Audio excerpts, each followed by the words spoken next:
Se Deus criou a nós, seres humanos, à sua imagem e semelhança, quem haveria criado as criaturas estranhas e assustadoras com as quais nos deparamos em certas ocasiões?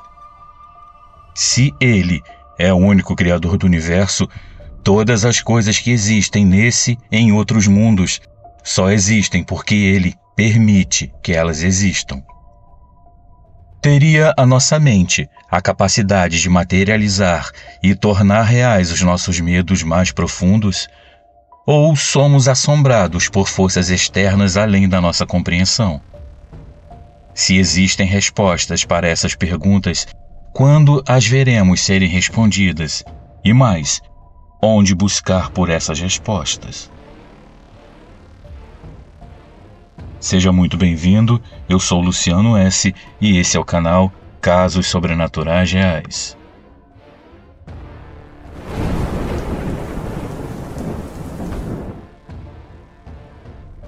Olá, Luciano e inscritos do canal. Eu gostaria que o meu nome não fosse divulgado para preservar a minha identidade, e eu não citarei os nomes das pessoas envolvidas nessa história. Esse relato que irei contar aconteceu em Brasília, no ano de 2014, quando eu era uma aprendiz da Wicca. Para quem não sabe, a Wicca é uma religião xamânica moderna baseada em rituais pagãos antigos e que também pode ser chamada simplesmente de bruxaria. Eu sempre tive vontade de aprender e controlar os meus dons para o uso do bem e o autoconhecimento.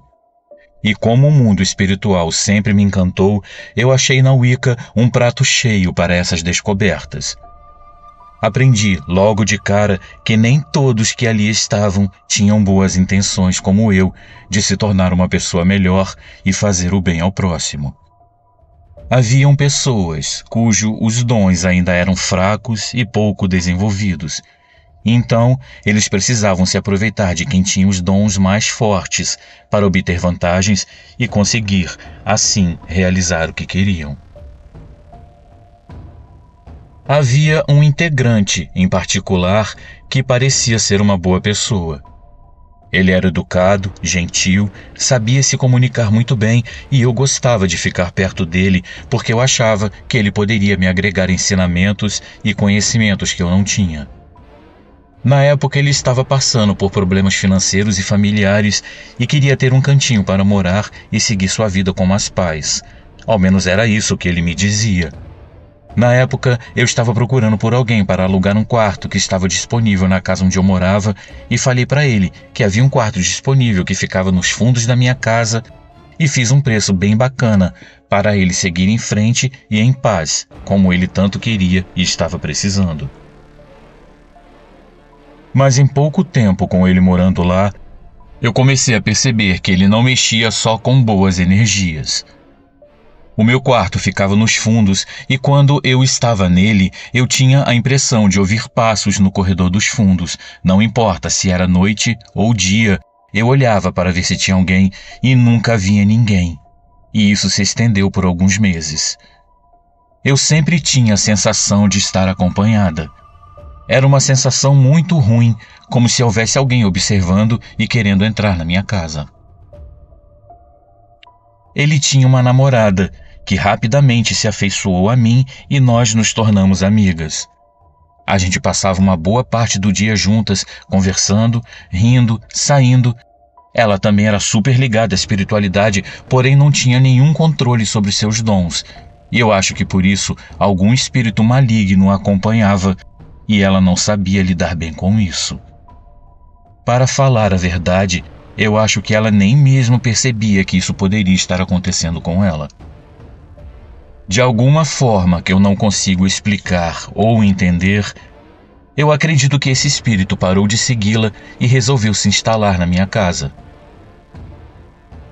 Eu não percebi de imediato, pois tudo começou de uma forma muito sutil. Eu ouvia barulhos estranhos no banheiro do meu quarto.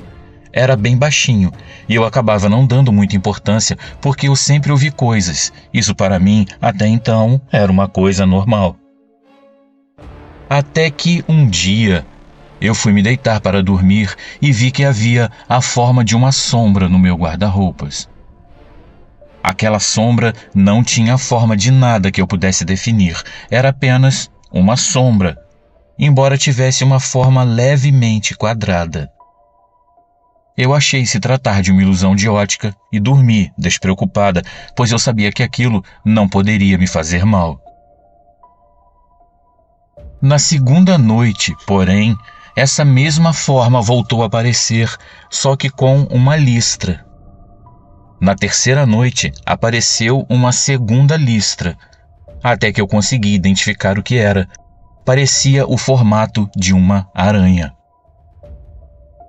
Eu continuei procurando lógica naquilo que eu estava vendo, mudei objetos de lugar, mexi nas cortinas e, para minha surpresa, aquela forma sombria de uma aranha permaneceu por lá.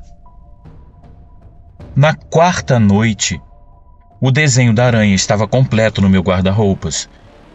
Eu tentei não entrar em pânico porque eu sabia que espíritos sombrios se alimentam do nosso medo. Porém, quando eu apaguei a luz e me sentei na cama, eu vi, com a minha visão periférica, várias aranhas pequenas no formato de uma grande aranha caranguejeira vindo em minha direção. Era tudo espiritual.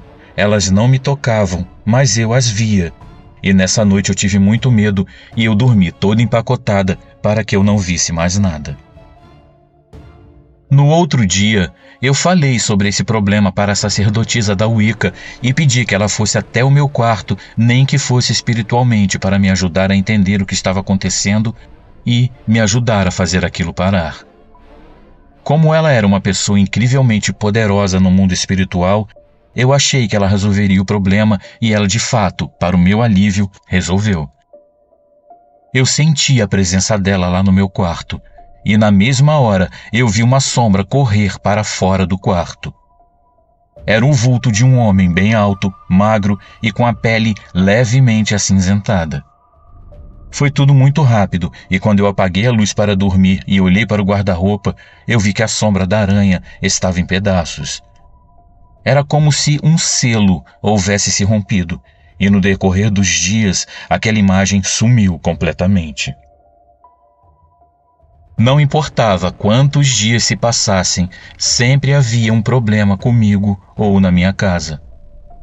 Esse colega da Wicca era muito obstinado e nada me tira da cabeça que tudo o que aconteceu tinha a ver com ele e que ele não sabia quando parar. Inúmeras vezes eu aconselhei a parar de mexer com energias sombrias, pois uma hora ele iria ter que pagar essa conta, mas ele nunca parou. Aonde esse homem estava, o caos reinava, e não demorou muito para eu pedir que ele fosse embora. E depois que ele se foi, eu percebi o quanto eu havia aprendido com ele. Infelizmente, ele não me ensinou muita coisa positiva sobre a espiritualidade. O que eu realmente aprendi com ele foi a não confiar demais nas pessoas, não deixar qualquer um entrar na minha casa e prestar mais atenção aos detalhes. Amigos, o nosso lar é sagrado e nele deve prevalecer o amor e a paz. Devemos saber a hora certa de parar de insistir em pessoas ou coisas que não vão para frente e que a obstinação pode não te levar a lugar nenhum.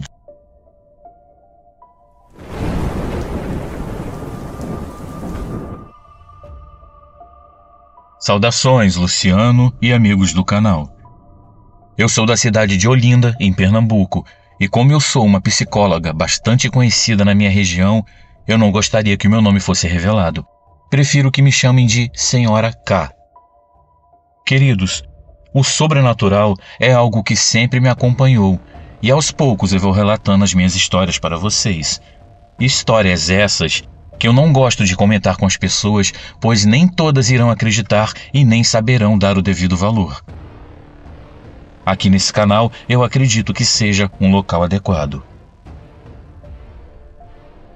Pois então, na época do acontecido, eu tinha cerca de 24 anos. Hoje eu tenho 40. Eu estava indo ao trabalho logo cedo pela manhã. Eu pegava 2 ônibus e nesse dia eu estava no meu primeiro ônibus que estava lotado e eu não consegui passar na catraca pela quantidade de pessoas. Naquela época se usava o bilhete de papel e os cobradores muitas vezes devolviam o valor e ficavam com o bilhete para vender depois, caso você não passasse pela catraca. Como eu falei, nesse dia não tinha condições de passar pela catraca devido à quantidade de pessoas que estavam no ônibus.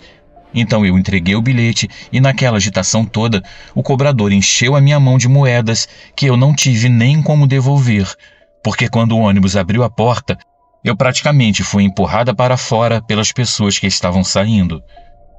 Mas, devido à minha educação e aos princípios herdados por minha avó que me criou, eu jamais poderia aceitar aquelas moedas. Aquele dinheiro não me pertencia.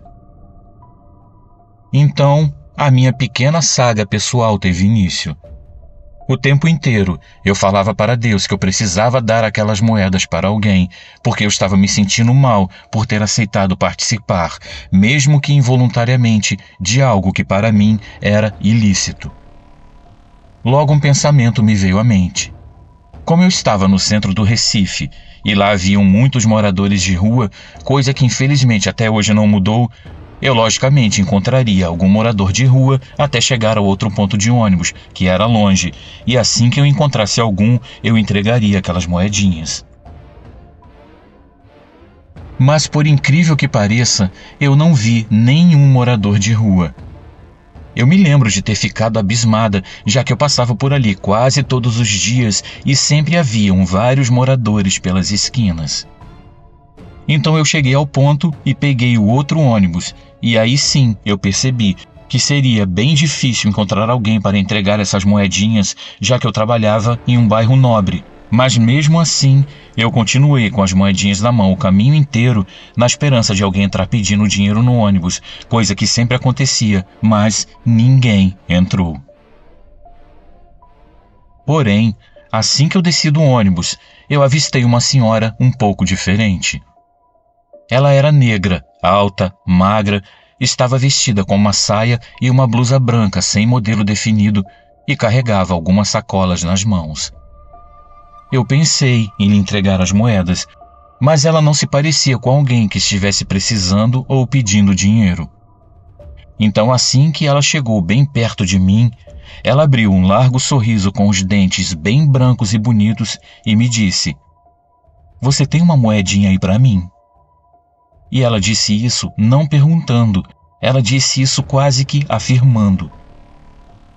Engraçado que o tempo inteiro, enquanto eu falava com Deus, eu me referia àquele dinheiro como moedinhas.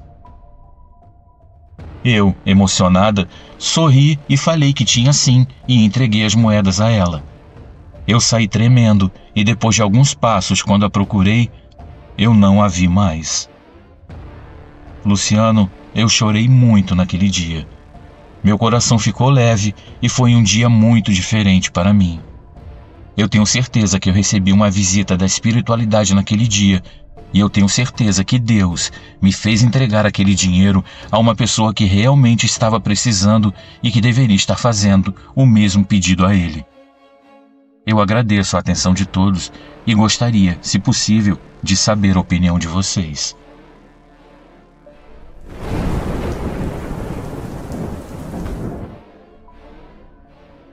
Olá, meus amigos. Meu nome é Paulo e eu sou da cidade de São Luís do Maranhão. Essa história me foi contada pelo meu falecido pai, que se chamava Antônio Cavalcante. Logo que ele chegou de uma viagem que ele fez saindo do interior do Maranhão até a minha casa aqui em São Luís. Ele me disse que estava em um carro de passeio modelo Gol, viajando ele, a sua esposa e um amigo seu de nome Edson Macário. Não me lembro bem o ano, mas creio ter sido no ano de 2005. Eles estavam já há um certo tempo viajando. Tinham saído de casa de manhã e já estavam no final da tarde, já virando para a noite. Deveria ser por volta de 5:30 da tarde. Nessa etapa, ele passou por um posto de gasolina de beira de estrada e pediu informações sobre um determinado vilarejo que ele estava procurando, pois deveriam passar por lá para buscar uma tia minha que também estava vindo para minha casa. O rapaz do posto lhe indicou o caminho e ele partiu naquela direção apesar de muita insistência da esposa dele para ficarem no posto para pernoitarem, pois a estrada que levava àquele vilarejo era muito escura, esburacada e deserta. Mas ele não atendeu ao apelo, pois queria chegar na minha casa ainda naquele dia, nem que fosse tarde da noite. Eles então partiram, e passado algum tempo, já na escuridão da noite, eles começaram a passar por um caminho todo esburacado. O carro era todo rebaixado, e o deslocamento era muito desconfortável, além de ter que ser feito em uma velocidade muito baixa, por causa do chão do carro que ficava o tempo todo arrastando no chão. A estrada estava um breu sem igual, bem como a minha madrasta havia avisado. Só se via a frente da estrada. As laterais e a traseira era tudo um breu só. Era uma visão assustadora. A escuridão tomava conta de tudo, não havia nenhuma lâmpada acesa, o que dava a impressão de não haver nenhuma casa ao redor da estrada onde eles estavam. O amigo dele, seu Edson, sugeriu que eles voltassem, porque o caminho estava muito difícil e complicado, e se o carro quebrasse, eles ficariam isolados, no meio da escuridão, sem ter a quem pedir ajuda. Mas meu pai, teimoso como ele só, disse que a minha tia estava esperando por ele e que ele tinha que chegar na casa dela de qualquer jeito.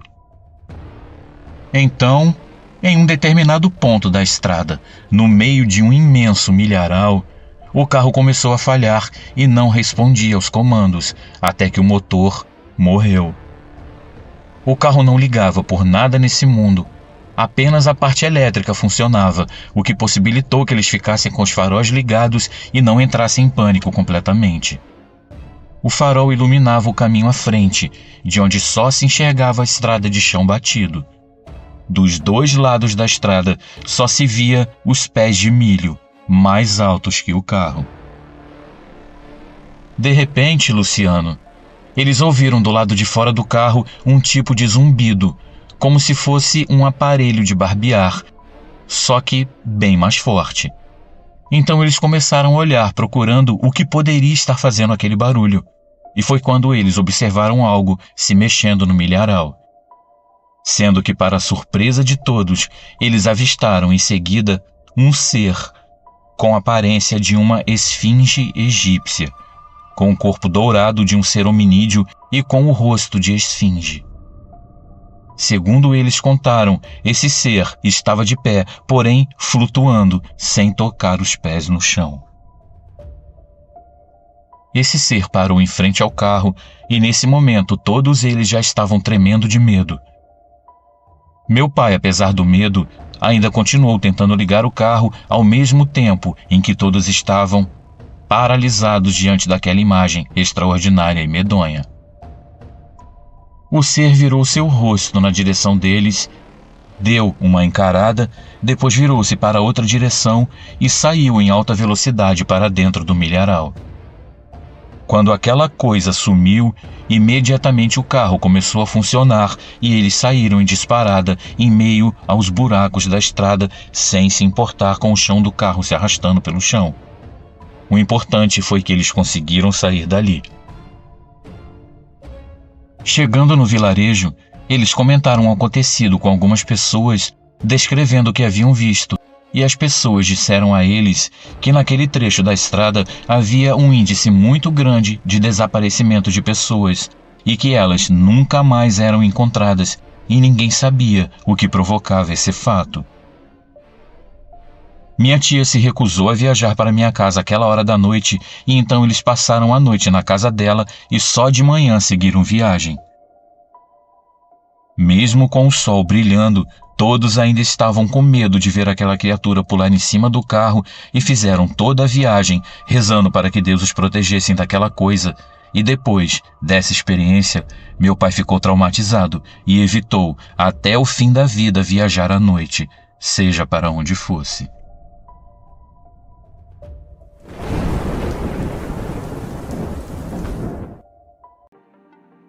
Olá, Luciano. Para preservar o estabelecimento, eu prefiro não citar nenhum nome ou localização nesse relato. Tudo começou quando eu fui fazer um serviço extra de atendente numa loja de chocolates finos aqui da minha cidade. Para quem não sabe, extra é quem trabalha para cobrir folgas de outros funcionários ou atender uma necessidade por conta de algum feriado ou ocasião especial em que o movimento do comércio cresce. Então, lá estava eu suprindo essa necessidade. No caso, faltavam funcionários e sempre estavam precisando e eu ia sempre que chamavam. Às vezes sábado, domingo ou até dias de semana. De início tudo bem, nada de anormal aconteceu, até que um dia eu estava almoçando na copa, que ficava em cima da loja, que ficava em um sobrado, onde o andar térreo era a loja e o estoque e em cima ficavam o escritório e a copa. Naquele dia, do nada, no meio do meu almoço, quando eu estava sozinha comendo e não havia ninguém no escritório, eu senti um vento bater nas minhas costas, como quando alguém chega correndo trazendo o vento junto. Na hora eu dei um pulo da cadeira, tamanho foi o susto que eu levei, pois a impressão foi muito real de que alguém estava chegando por trás de mim. Quando eu olhei para a porta, não vi nada. Isso mesmo, não havia ninguém lá. Eu parei meu almoço e pensei que pudesse ser alguém do escritório, mas estava tudo escuro, sem ninguém trabalhando, pois todos haviam saído para almoçar fora. Até aí, tudo bem, não fosse o fato de que, ao lembrar desse momento, eu vi um homem bastante bravo, com uma camisa social cor de telha, de punhos cerrados, me olhando, parado na porta com muita raiva. Que coisa estranha, eu pensei. Então eu decidi procurar saber sobre esse homem e se algum funcionário sabia de alguma coisa. Qual não foi a minha surpresa quando, ao falar com algumas pessoas, eu fiquei sabendo que eu não era a primeira pessoa que via algo lá e que haviam funcionários que subiam tremendo ao escritório e diziam que nunca mais voltariam lá porque aquele lugar era assombrado. Mas isso não era tudo. Eu soube de alguns funcionários que algumas vezes saíam e fechavam todas as portas e janelas. Logo, não havia nenhuma corrente de ar. Mas ao chegar no dia seguinte, algumas caixas de chocolate estavam jogadas no chão. E em certo dia, uma delas estava inclusive rasgada ao meio. Eu pergunto, como é que em um lugar sem vento as caixas poderiam ter caído? E detalhe, as caixas continham chocolates dentro, não estavam vazias, e como uma caixa estaria rasgada ao meio. Mais um detalhe, como era uma loja de chocolates finos, qualquer coisa com defeito era tirada da área de vendas e, portanto, no dia anterior só estavam expostas as caixas em perfeito estado. Em uma outra oportunidade, em plena luz do dia, uma caixa de chocolates caía toda hora da prateleira e era sempre a mesma caixa. Estava bem movimentado aquele dia e já tínhamos levantado a caixa e, analisando se escorregava diversas vezes, foi quando, ao lavar a louça na pia, eu olhei para a caixa e a vi cair, mas não era como se escorregasse, era como se ela fosse lançada longe com bastante força. A única coisa que eu descobri sobre o lugar é que há muitos anos atrás ali funcionava uma joalheria e que o cofre da tal joalheria ficava atrás do micro-ondas na atual copa em que almoçávamos.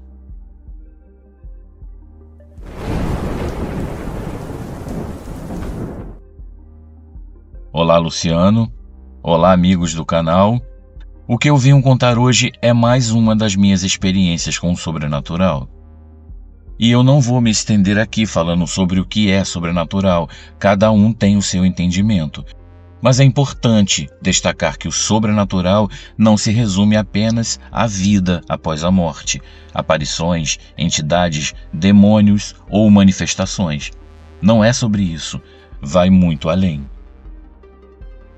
Como já dito por mim anteriormente em outros relatos, eu sou filha única. Meu pai era alcoólatra e vivia entrando e saindo, e muitas vezes fugindo de clínicas de recuperação. Era a década de 90 quando meu pai começou a se queixar de um certo incômodo no pescoço, que ele dizia ser um mau jeito ou torcicolo, E foi assim por meses. Ele demorou para aceitar que precisava de ajuda médica. Eu conseguia marcar consultas para ele no centro de saúde do bairro, mas ele não ia. Ele faltava às consultas para ir ao bar. E foi depois de muita insistência minha e de minha mãe, e por não suportar mais a dor, que ele finalmente foi ao médico. Foi encaminhado a outros especialistas e, depois de alguns exames, foi diagnosticado com um câncer na laringe. Após a descoberta da doença, começou o sofrimento dele e, por consequência, o meu e o da minha mãe também. Porque parece que essa doença espera ser descoberta para começar a mostrar como pode ser cruel. E, meus amigos, não existe pior tortura e nada mais angustiante que a sensação de impotência por não poder ajudar, por não termos o poder de curar, tirar a dor ou poupar o sofrimento àquele alguém que amamos. E o meu pai sofreu muito por 1 ano e 8 meses, com dores lancinantes, sem conseguir mais comer nem beber nada. Toda a alimentação era feita através de uma sonda. E que triste era quando ele sentia cheiro de comida sendo feita na casa dos vizinhos. Ele sentia tanta vontade de comer que chorava muito. Minha mãe e eu já não cozinhávamos mais em casa. Eu ia todos os dias jantar na casa da minha madrinha, irmã da minha mãe, e na volta trazia uma marmita, que seria a janta dela e o nosso almoço no dia seguinte. Durante a madrugada, tudo piorava. Ele sentia muitas dores, chorava, pedia pelo amor de Deus, e eu vendo aquilo, só chorava. Eu não tinha mais o que fazer depois da injeção de morfina que ele tomava e já não resolvia mais. E diante de todo aquele sofrimento, eu, ainda muito jovem, sem pensar e por desespero talvez, fiz um pedido a uma santa. Eu não suportava mais vê-lo sofrendo e definhando dia após dia. Então eu me ajoelhei e, chorando, eu pedi: por favor, não deixe meu pai morrer. Ele era o meu pai e eu só queria que ele ficasse bem, que parasse de sofrer, mas eu não soube formular bem o meu pedido. E então, algumas semanas depois, era madrugada de sexta-feira, só mais uma das tantas noites que passávamos acordados. Ele urrava de dor. Em meio àquele choro desesperado, enquanto eu lhe aplicava uma injeção de morfina, o meu pai me olhou nos olhos e, com muita dificuldade na fala, me perguntou: filha, você me odeia?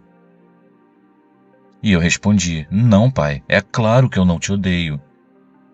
E ele então me disse: então, deixa o pai ir. Eu não soube o que dizer. Eu então não respondi nada. Esperei ele se acalmar e a dor diminuir até que ele dormiu, e eu então saí do quarto e fui me deitar. Eu estava muito cansada e adormeci rapidamente, mas minutos depois eu acordei com uma senhora me chamando no portão. Me levantei e saí para atendê-la. Era uma senhora pequena, de aparência frágil e delicada, e foi com um olhar muito sofrido que a tal senhora ergueu os punhos das mãos e me mostrou uma corrente grossa que mantinha suas mãos atadas, e ela então me perguntou: você pode quebrar essa corrente? Amanheceu e eu acordei na minha cama sem entender o que havia acontecido. Teria sido só um sonho? Mas foi tão real.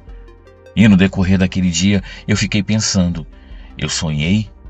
Mas eu me lembro de ter me levantado. Quem era aquela senhora? E que corrente era aquela? Até que eu pensei: talvez tenha sido um sonho. E a tal senhora era a mãe dele, minha avó, ou então a santa. E foi então que eu entendi que a corrente que ela me mostrou representava o pedido que eu havia feito. De imediato, me dirigi a uma janela da casa e, debruçada ali, fechei meus olhos e pedi perdão. Eu admiti a minha ignorância em proferir palavras e intenções sem pensar.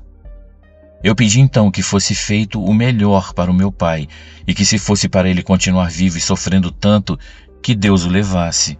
Eu o amava e eu o deixava ir. No sábado, logo pela manhã, o tumor do meu pai estourou. Ele foi internado, passou por transfusões de sangue e permaneceu internado. No dia seguinte, no horário de visitas, qual não foi a minha surpresa ao entrar no quarto? Ele estava tão bem, estava corado, ativo, falando e sorrindo como há muito tempo não fazia. E foi tão bom vê-lo tão bem. Conversamos bastante até que ele me perguntou: "Filha, que dia é hoje?" E eu respondi que era domingo, e ele então me respondeu sorrindo, todo contente: "Ah, que bom! Amanhã, na hora em que o médico passar, eu volto para casa." Na segunda-feira, às 11h45 da manhã, a nossa vizinha chamou no portão dizendo que ligaram do hospital para informar o falecimento do meu pai, que se deu às 11 horas da manhã, hora exata da visita médica. Essa experiência foi para mim uma dura lição. E o que eu aprendi é que devemos ter cuidado com nossas palavras e pensamentos. Por melhor que seja a intenção, a palavra tem poder, e falar sem pensar é como disparar sem apontar. Um afetuoso abraço a todos vocês.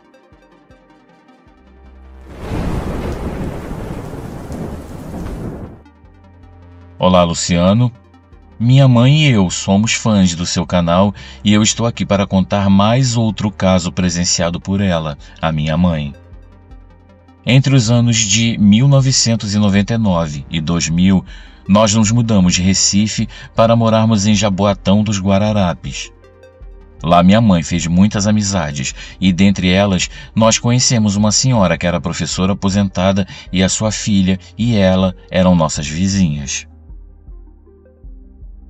Após alguns anos em que estávamos morando nessa cidade, essa senhora adoeceu e ficou alguns dias acamada. E por isso nós passamos um tempo sem ter contato com ela, por aproximadamente uns 3 meses. Após esse período, minha mãe havia ido à farmácia comprar um remédio para dor de cabeça.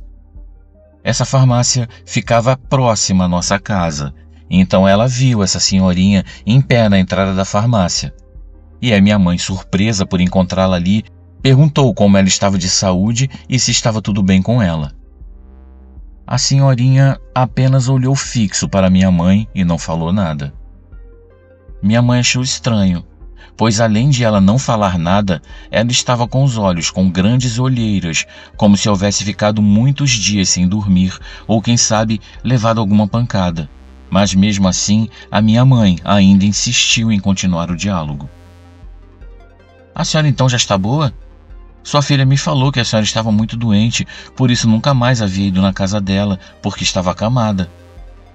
Mas a senhora continuava de olhar fixo e sem responder. Então a minha mãe não insistiu e pensou consigo mesma: "Que mulher mais mal educada, eu falei 2 vezes e ela não me respondeu." Então minha mãe não insistiu mais no diálogo e foi embora para casa. Após alguns dias, minha mãe encontrou a filha da senhorinha e falou: "Eu falei com a sua mãe há 2 dias atrás e ela estava com um olhar tão distante. Ela está melhor?" Aí a filha da senhorinha parou por um instante e ficou bem séria. Depois de um tempo de pausa, ela falou: "A minha mãe faleceu há 1 mês. Não tem como a senhora ter falado com ela." Mas a minha mãe insistiu: "Não, eu tenho certeza. Era sua mãe, sim. Eu estava bem em frente a ela. Não tem como eu ter me confundido." Então, a filha da senhorinha perguntou: "Como era a roupa que ela estava usando quando a senhora viu?" Então a minha mãe descreveu com exatidão a roupa que a senhorinha estava usando. Então a filha disse à minha mãe que essa era a roupa com a qual a mãe dela havia sido enterrada. Então, esse relato mais uma vez me deixa essa certeza de que realmente existem coisas que não podemos explicar nesse mundo. São realmente fenômenos sobrenaturais.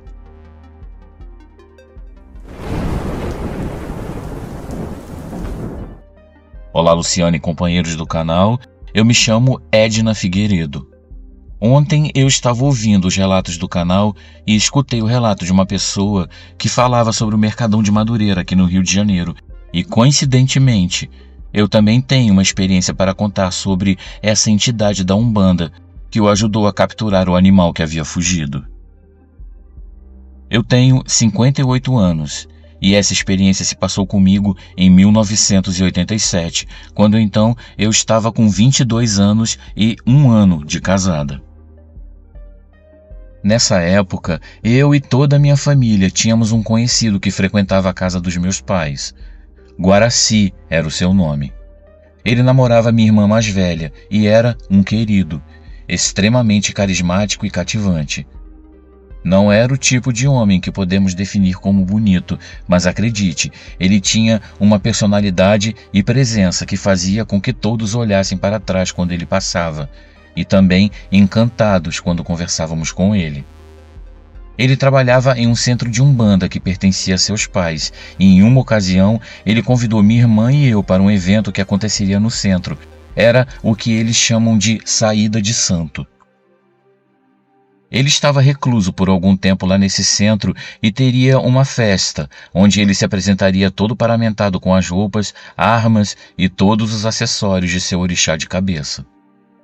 Aqui eu peço desculpas a vocês e também àqueles que seguem essa religião se eu não conseguir explicar direito o que é uma saída de santo. Então, eu, minha irmã e o meu marido fomos a esse evento muito bonito, por sinal. Foi uma bela noite e lá pela madrugada houve uma mudança no ambiente. O local, onde existiam inúmeras imagens de santos, como em um altar, foi coberto com uma cortina puxada totalmente, de modo que não dava para ver mais nada desse local. Então, o ambiente, as roupas e as entidades foram mudando. Agora tudo assumia uma cor predominantemente vermelha e preta. Porém, havia um homem, e esse era o meu amigo Guaraci, que estava vestido todo de branco, com gravata vermelha, chapéu branco e sapatos lustrosos. Em algum momento, ele se aproximou de nós, nos cumprimentou, inclusive com um beijo nas mãos, como só os cavalheiros de antigamente faziam ao cumprimentar uma dama. Ele nos ofereceu uma bebida e ficamos todos conversando animadamente com ele.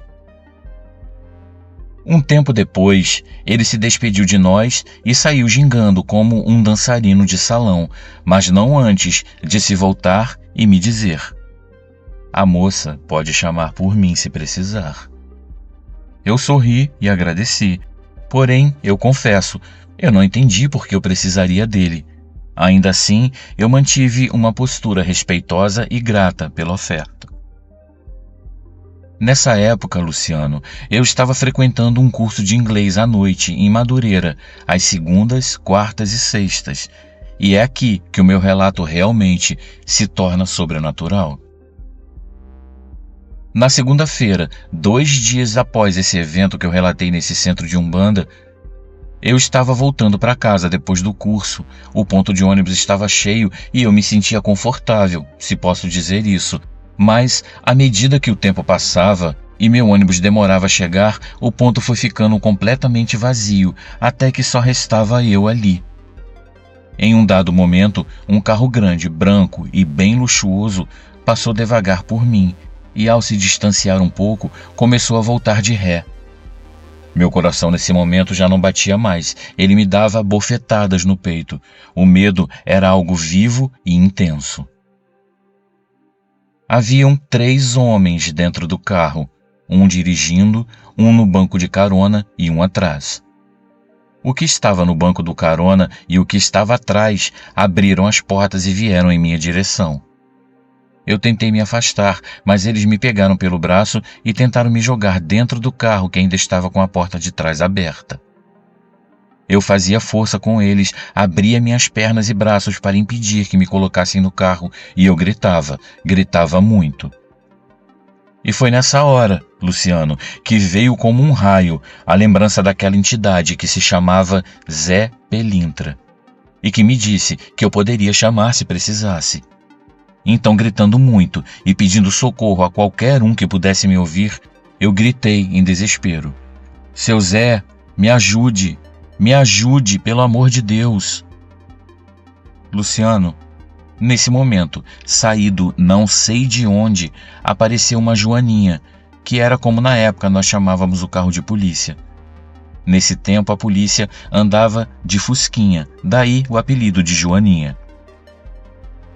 Eles pararam a Joaninha bem na frente desse carro branco, impedindo que ele arrancasse com o carro para fugir. O policial chamou outro carro que veio até nós e todos fomos para a delegacia. O policial ao meu lado no carro me disse: "A senhora teve muita sorte, pois o soldado aqui é novo e errou o caminho. Era para dobrar para a direita e ele dobrou para a esquerda." Quando o carro da polícia deu a partida, meu olhar foi imediatamente para fora da janela. E lá estava o homem, todo de branco, encostado no poste, com a placa de parada de ônibus, olhando para mim e puxando a aba do chapéu para baixo. Luciano, eu estava tão nervosa que a caminho da delegacia nós passamos pela casa dos meus pais e eu nem me lembrei que eu podia pedir ajuda ao meu pai, que era capitão do exército e poderia me acompanhar. Ao chegar na delegacia e ter que assinar um documento, eu não consegui me lembrar como era que se escrevia a letra E do meu nome. O detetive de plantão precisou escrever em uma folha avulsa para que eu olhasse e copiasse. Amigos, já passavam das 2 horas da manhã quando o detetive de plantão gentilmente me levou para casa e explicou tudo ao meu marido, que já tinha acionado meu pai, toda a família e já estavam procurando por mim nos hospitais. Isso aconteceu no Largo do Tanque, aqui em Jacarepaguá, bairro em que moro até hoje. E só para que todos vocês que porventura estejam ouvindo esse relato, saibam, toda vez que eu passo por um carro e vejo um adesivo de um homem vestido de branco, eu fecho meus olhos e falo: "Muito obrigado, seu Zé."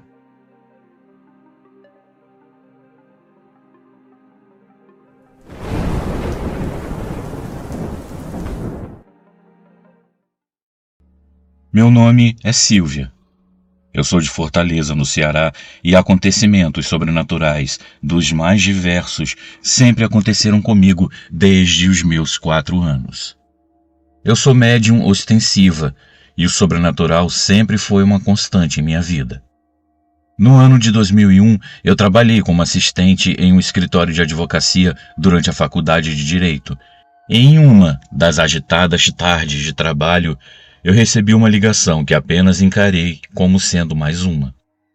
Era a mãe de um dos advogados do escritório pedindo para eu dizer a ele que ela estava muito bem e que havia adorado as rosas que ele havia comprado para ela.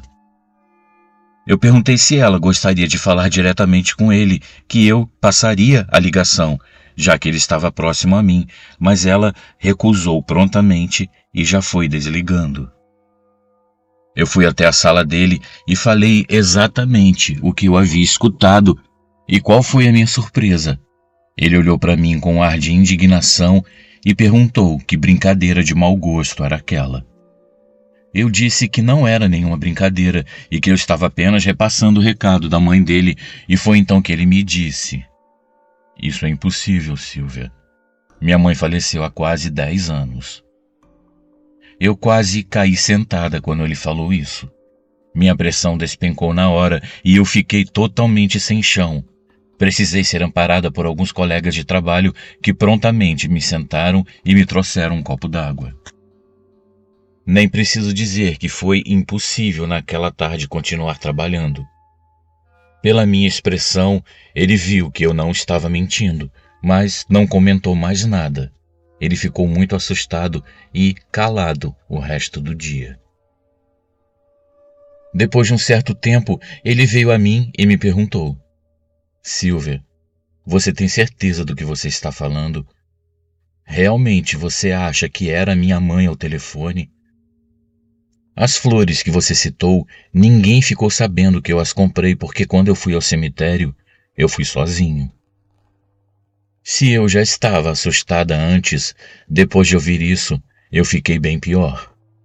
Juro por Deus que tudo foi verdade. Eu não esqueço daquela voz doce do outro lado pedindo para eu dar o recado ao filho e agradecendo as flores. Até hoje, eu me pergunto como aquilo foi possível."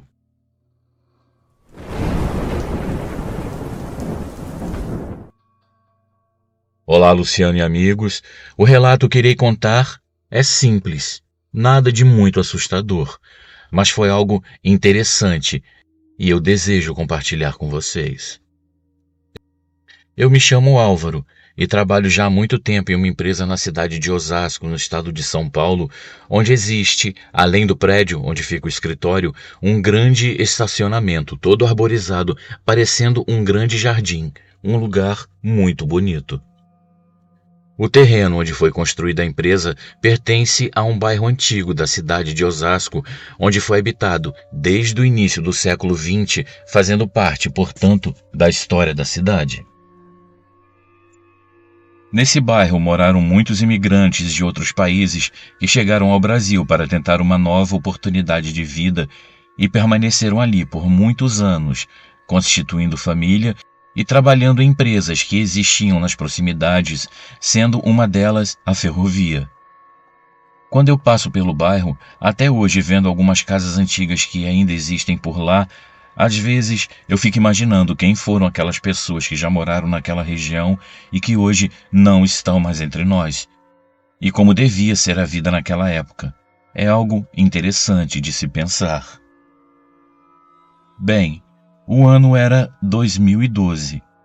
Naquele tempo, eu ia trabalhar de moto e no estacionamento da empresa havia um local próprio para estacionar as motos dos funcionários, onde tinha uma cobertura de telhas e ficava próximo às muitas árvores que havia no local.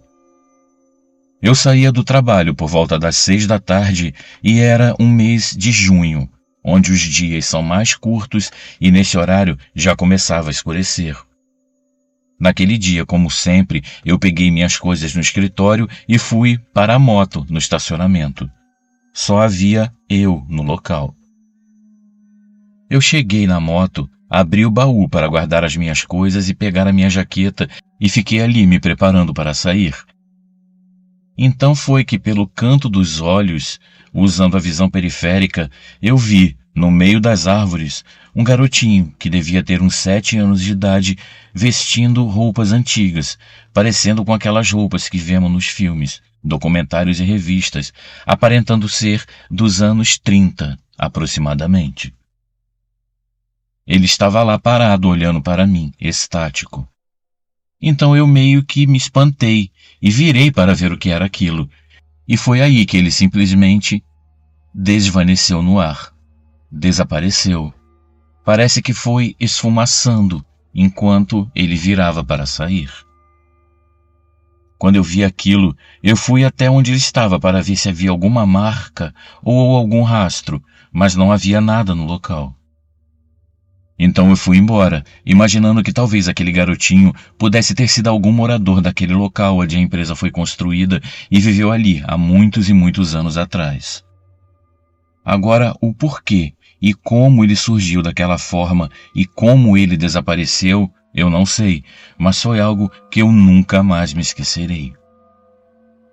Esse foi o meu relato, que, como eu disse, é simples, mas espero que gostem. Um grande abraço a todos.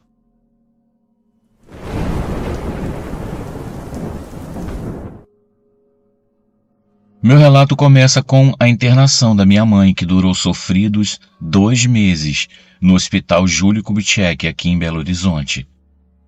Ela precisou ficar internada por complicações da diabetes e pegou uma infecção hospitalar que a fez sofrer muito antes de morrer.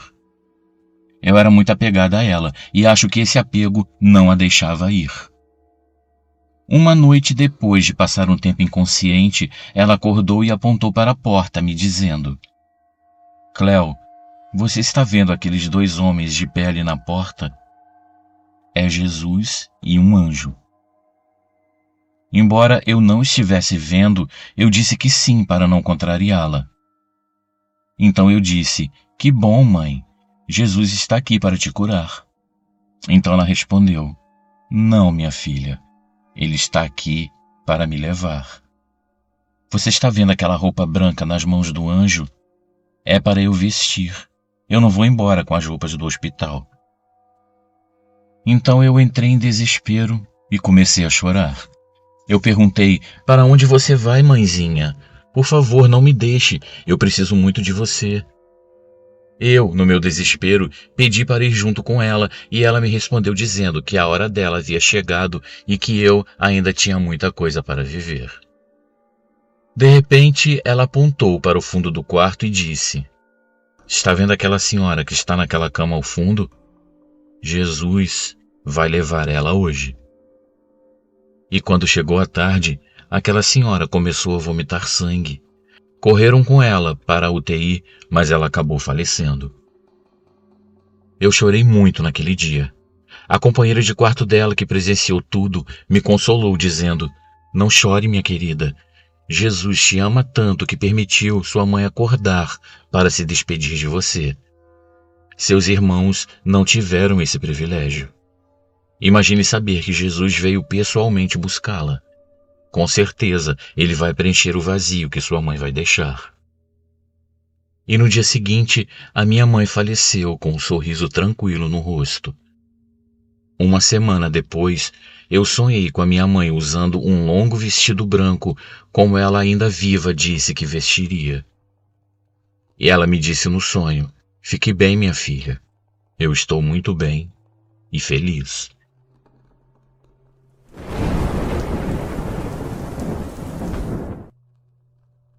Eu tenho um amigo que na época trabalhava em uma funerária como agente funerário e me relatou um acontecimento estranho, sendo que o fato aconteceu em novembro de 2003. Eu vou relatar da forma como ele me contou e vou tentar lembrar com o máximo de detalhes que eu conseguir. Era um dia normal no seu setor de trabalho, quando mais ou menos ao meio-dia ele resolveu ir almoçar em casa, pois não havia trabalho naquela hora.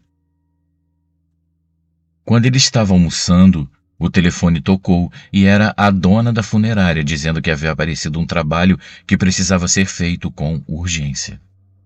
Ele então saiu de casa, foi até a funerária pegar a urna, que era uma das mais caras e bonitas que havia na loja, e partiu para o hospital onde estava o corpo. Até esse momento, ele não tinha a menor ideia do que estava prestes a acontecer com ele. Chegando ao hospital, ele foi direto para o necrotério. Lá estava o corpo de um senhor com porte físico grande e estava vestido todo de branco. Meu amigo achou que fosse um médico, mas não era. Ele então pegou o corpo e colocou na urna. A família ainda estava resolvendo onde seria o velório, pois não podia ser em qualquer lugar. Ele, ouvindo isso, não imaginava o que estava por trás de todos aqueles que estavam ali. Eles resolveram então levar o corpo para uma roça no bairro do Lambari, perto de Gonçalves, no interior de Minas Gerais. Chegando lá, ele arrumou os paramentos e os castiçais de velas. Os familiares não queriam a imagem de Cristo presente, então ele retirou a imagem. Momentos depois, já estavam velando o corpo. Nesse momento, o seu celular tocou. Era o seu chefe pedindo para ele voltar para a cidade para pegar as coroas de flores. Isso já passava das 8 horas da noite.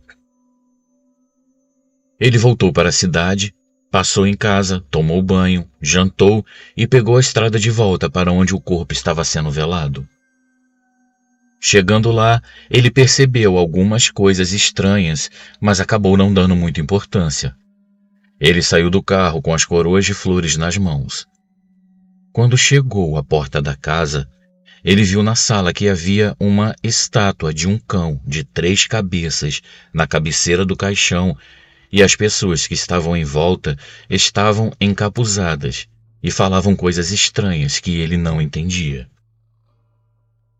Ele estava parado na porta quando, de repente, chegou uma moça linda que ele não sabe dizer de onde veio.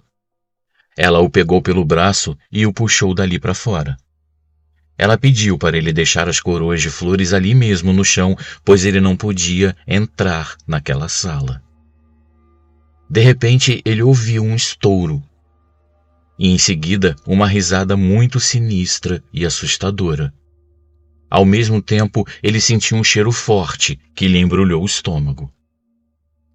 A moça o pegou pelo braço e então foi levando ele para fora.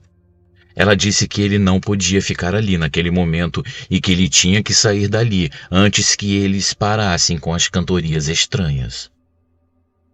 Então ele foi saindo e ela foi lhe acompanhando com uma das mãos em suas costas, dizendo que era para ele ir embora dali imediatamente, se ele quisesse que o que estava ali permanecesse ali. Ela disse para ele ir e não olhar para trás. Ele foi andando e quando entrou no carro e ele foi olhar para a moça, ela havia sumido. Depois de alguns dias, ele ficou sabendo que aquelas pessoas faziam parte de uma seita satânica. Ele não sabe dizer o que fizeram com o corpo, pois havia sumido. Ele tem certeza de que o corpo não foi enterrado em lugar nenhum e ele nunca mais viu ninguém daquela família.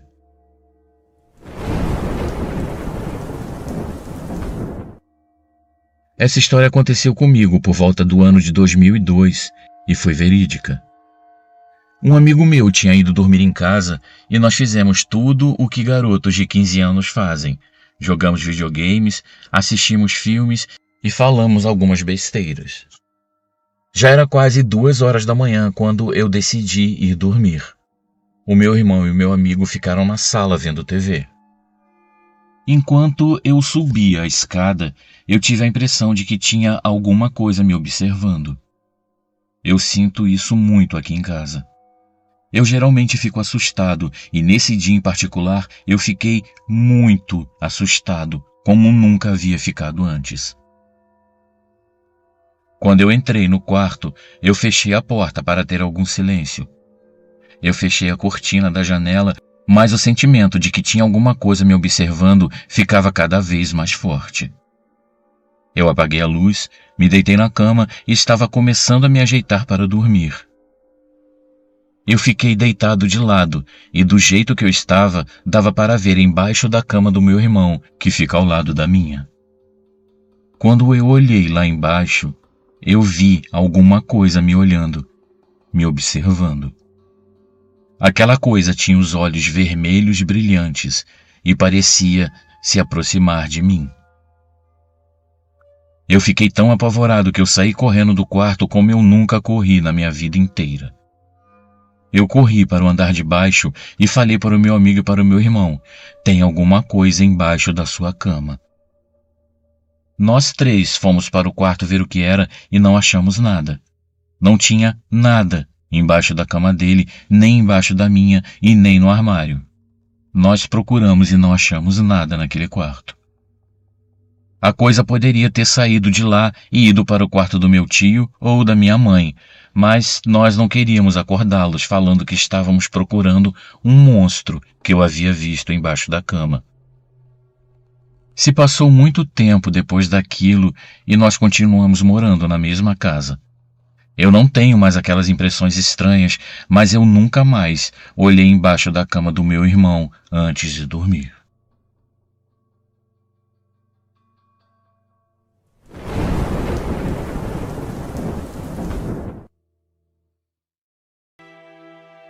Olá, Luciano e amigos do canal. Meu nome é Marcelo. Eu sou da cidade de Duque de Caxias, no estado do Rio de Janeiro. O meu relato é sobre algo que eu devo confessar, até hoje não está bem claro na minha cabeça.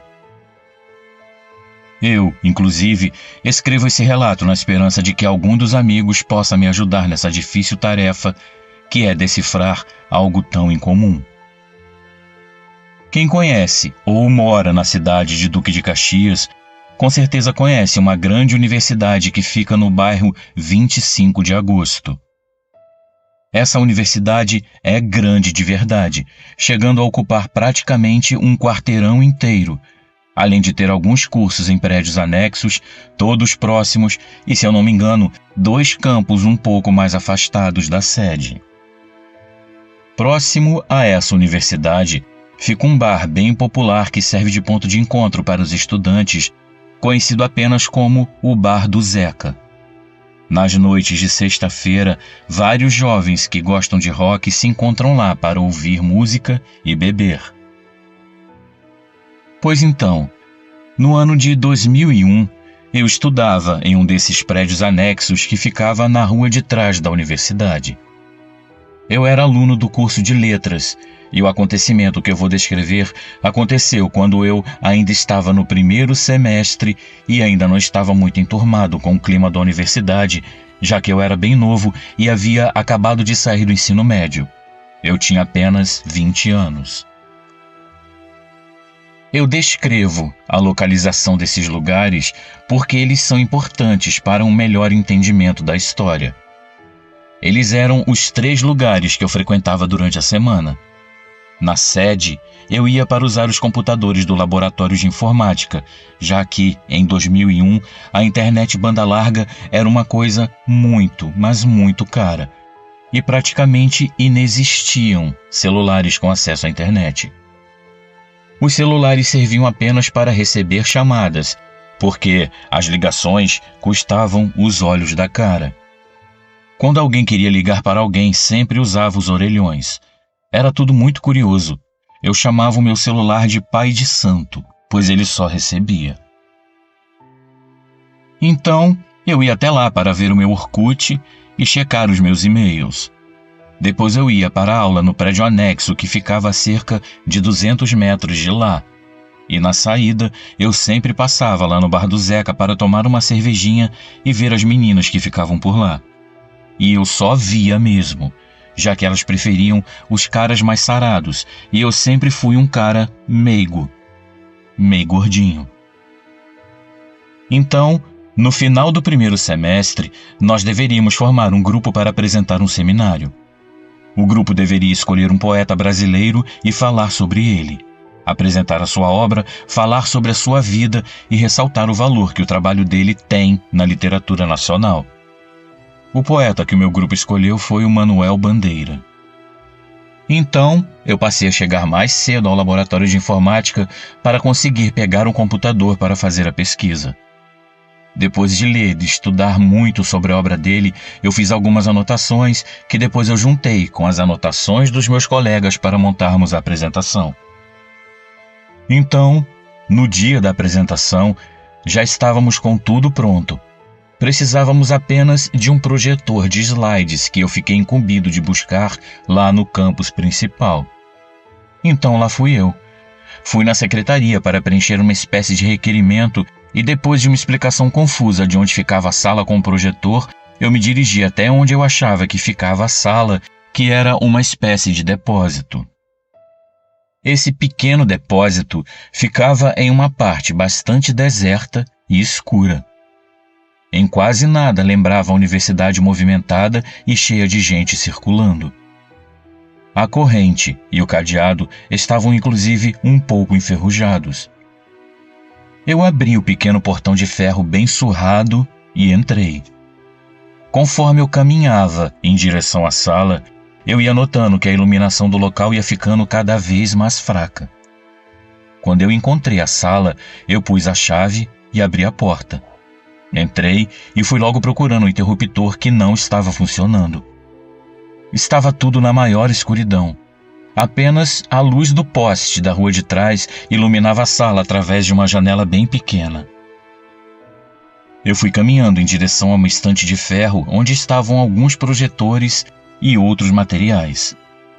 Antes de eu pegar um para levar, eu ouvi uma voz vindo de um homem parado na porta. "Tá fazendo o que aqui, garoto?" Depois de me recuperar do susto, eu respondi: "Boa noite. Eu vim buscar um projetor para levar para o prédio de humanas." "Essa área está interditada, ninguém pode ficar aqui." Ele me respondeu. Fazia sentido então aquele lugar estar deserto e tão mal conservado. Mas o que eu mais achei estranho foi que ninguém havia me avisado na secretaria que existia essa tal área interditada. Na verdade, eu nunca havia ouvido falar nela. Eu fui então saindo e notei que na parte de fora, onde eu havia passado e não havia visto nada, agora haviam vários animais mortos, alguns carros totalmente enferrujados e o que mais me deixou estarrecido: vários corpos humanos caídos no chão. Alguns cobertos com lençol e outros ainda à mostra. E eram muitos, Havia algumas mulheres, mas a maioria eram homens. E muito sangue. Sangue por toda parte. Parecia um cenário de guerra. Era como se ali, a poucos instantes, um grande massacre houvesse acontecido. Lá no pátio onde estávamos, eu pude ver melhor aquele homem. Ele estava vestido com um tipo de fardamento militar e tinha uma grande capa preta jogada sobre os ombros. Ele usava óculos e um chapéu preto, algo bem estranho. Ele parecia ser de outra época. Eu notei que ele carregava algo nas mãos que eu acreditei primeiramente ser um guarda-chuva, mas na verdade era uma metralhadora. A minha cabeça dava voltas. O que era aquilo? Eu por um momento pensei que eu estava no cenário da gravação de algum filme ou algo parecido, mas até onde eu sabia, ali não havia curso de cinema ou de artes visuais. Então, onde eu havia me metido? Acho bom você ir embora, ou eu vou te apresentar a Lurdinha. Depois de ouvir isso, eu simplesmente saí correndo dali. Eu corri o mais rápido que eu pude até alcançar a saída do estacionamento e sair desembestado de volta para a sala de aula, onde todos já estavam me esperando chegar com o projetor. Eu estava tão nervoso que eu mal conseguia falar. Vendo o meu estado, o professor remarcou a nossa apresentação para outra semana e outra pessoa precisou ir lá buscar o projetor, porque eu nunca mais cheguei nem perto daquele local.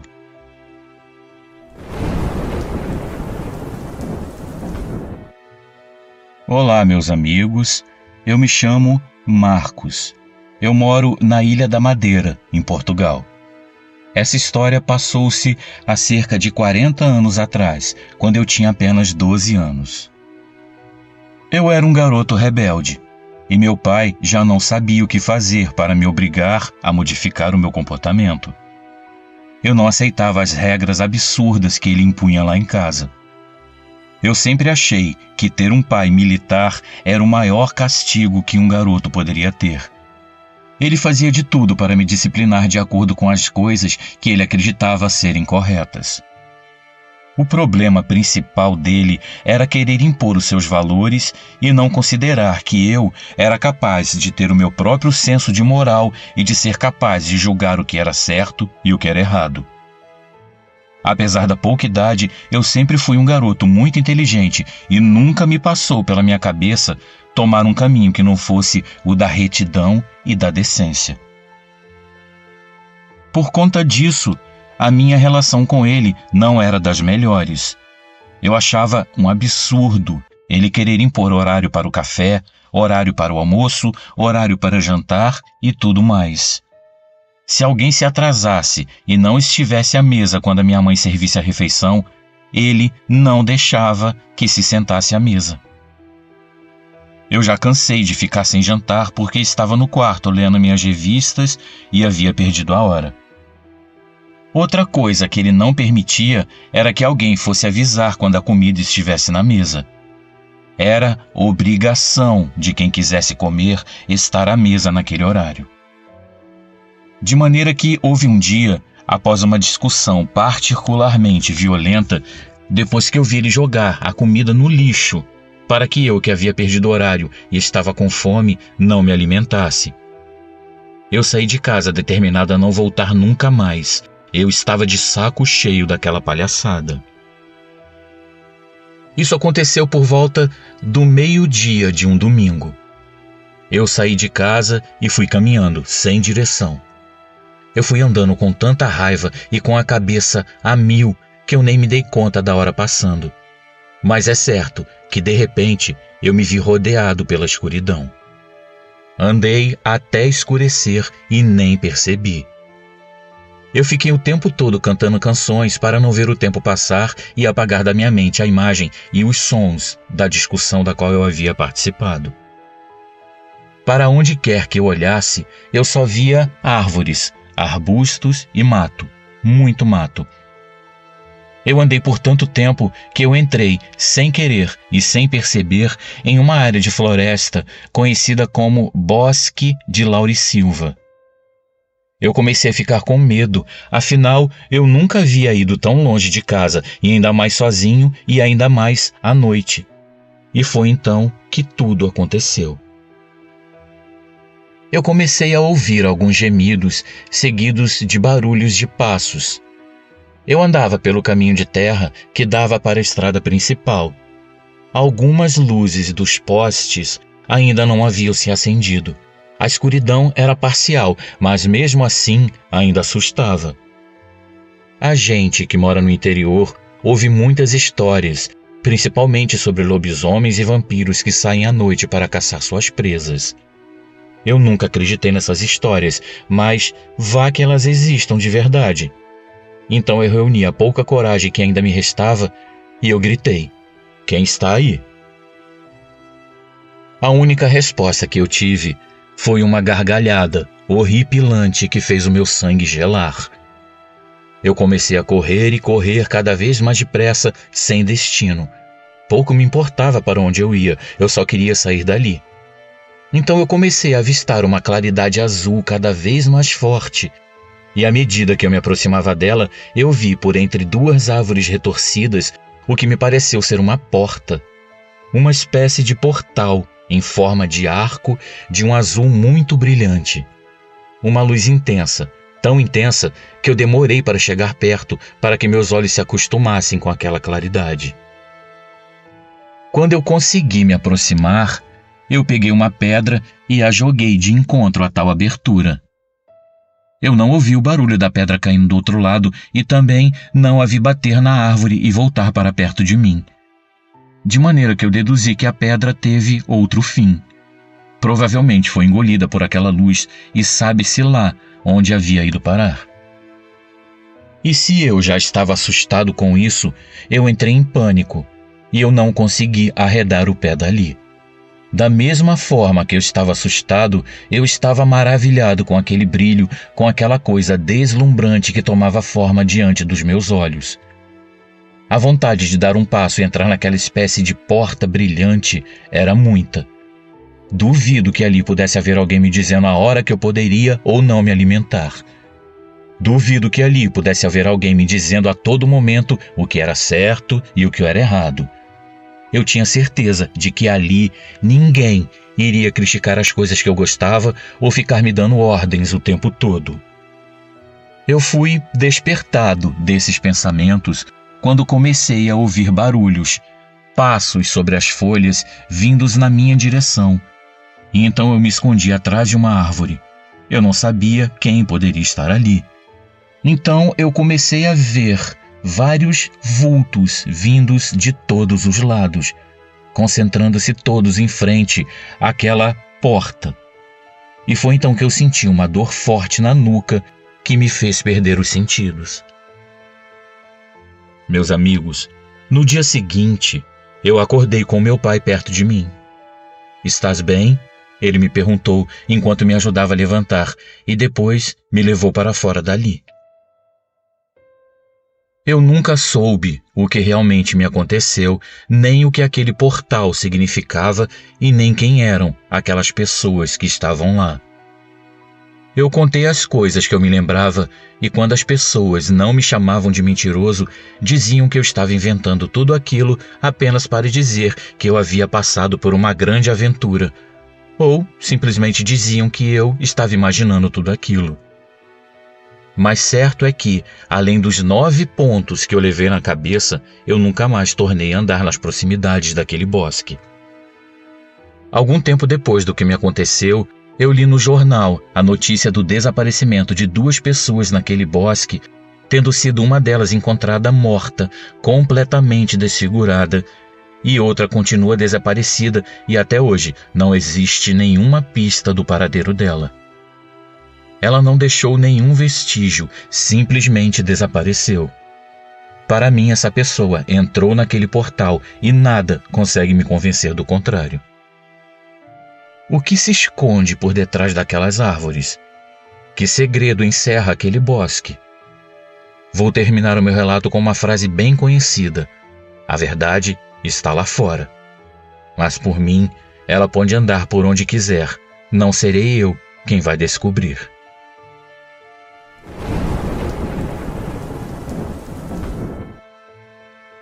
Saudações, Luciano. Eu me chamo Aline. Tenho hoje 42 anos e esse fato aconteceu comigo entre 1997 ou 1998. Eu não me lembro ao certo. Eu sei que eu tinha por volta de 17 ou 18 anos.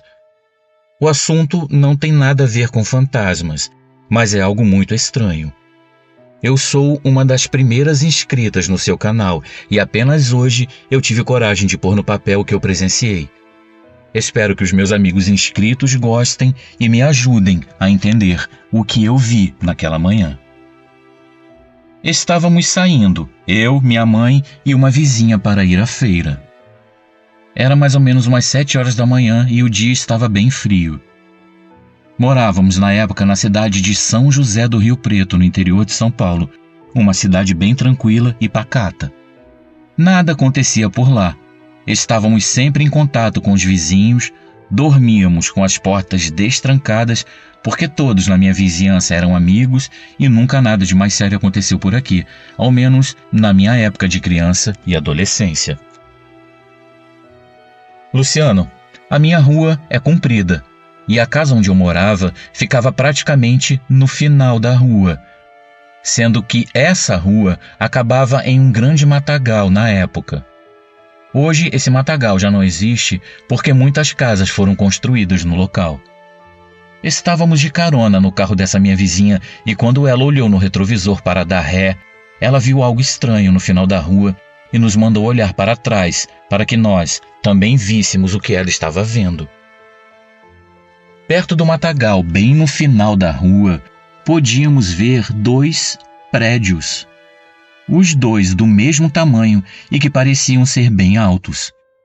A neblina da manhã não nos deixava ver muita coisa, mas a imagem, ao menos do ponto onde estávamos, era bem nítida. 2 prédios altos, com janelas nos apartamentos, algumas fechadas, outras abertas, e em algumas delas dava até para ver algumas cortinas balançando ao vento e até mesmo a sombra de algumas pessoas circulando dentro dos apartamentos. Antes que alguém se pergunte o que isso tem de mais, eu explico. Ali naquele espaço, após o fim da rua, como eu mencionei, havia apenas um grande e imenso matagal. Ali, a única coisa visível, em um raio de muitos quilômetros, eram apenas algumas montanhas distantes. Nunca houve nenhum tipo de construção ali naquele local, muito menos 2 prédios imensos, com uma grande quantidade de moradores. Era muito estranho o fato de que aquelas construções não estavam ali no dia anterior e agora apareceram assim do nada. As pessoas que passavam pela rua pareciam não notá-los, assim como os carros que iam e vinham e seguiam seus caminhos. Se alguém os estivesse vendo como nós, com certeza parariam para observar e ficariam tão confusos como nós ficamos. Mas nada. Todas as pessoas seguiam a sua vida normal, enquanto nós tentávamos entender o que estava acontecendo. Mesmo assim, nós fomos à feira. E conforme íamos nos distanciando, a neblina encobriu os prédios. E quando chegamos no cruzamento para pegar a avenida principal, olhamos para trás e os prédios não estavam mais lá. Nós voltamos meia hora depois, ainda na esperança de vê-los novamente, mas nada. Quando chegamos, a primeira coisa que fizemos foi olhar no final da rua e não havia mais nada lá. Havia apenas a mesma paisagem de antes, as montanhas lá no fundo e um imenso vazio, onde antes os prédios estavam. O que seriam aquelas construções aparentemente tão complexas e tão altas? E por que só nós parecíamos estar vendo elas? Por que elas apareceram e sumiram do nada? E por que haviam surgido no meio do matagal? São perguntas que até hoje eu gostaria de saber as respostas. Muito obrigado a todos por ouvir o meu relato.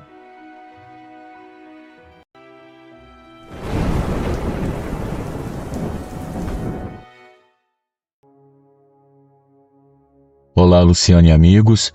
A história que eu vou contar aconteceu quando eu tinha por volta de 5 ou 6 anos, no ano de 1986. Eu tenho mais 3 irmãos. Sou a segunda mais velha. Meu pai trabalhava em uma fazenda no interior e minha mãe ficava na cidade com a gente para que pudéssemos estudar.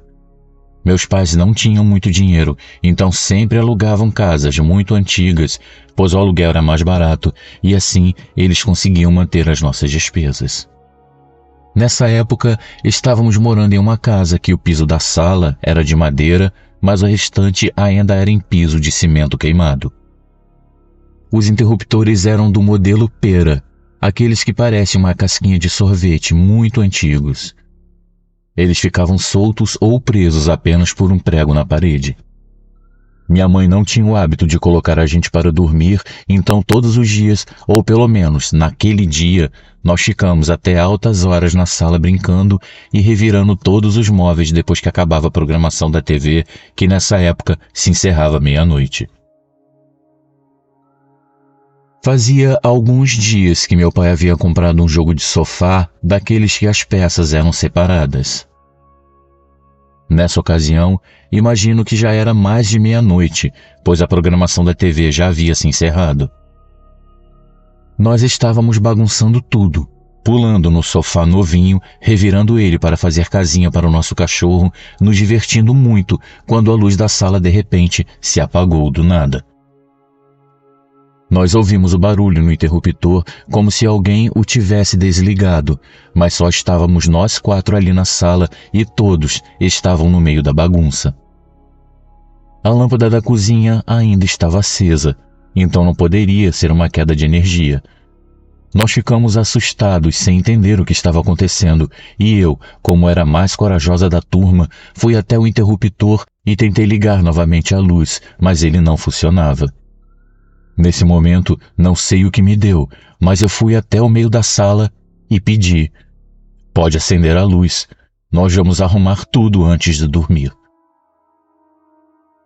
Nesse exato momento, a luz se acendeu e nós ouvimos o barulho no interruptor novamente, e mesmo sabendo que não era normal uma luz se acender assim do nada, continuamos brincando e fazendo a mesma bagunça quando de novo a luz se apagou.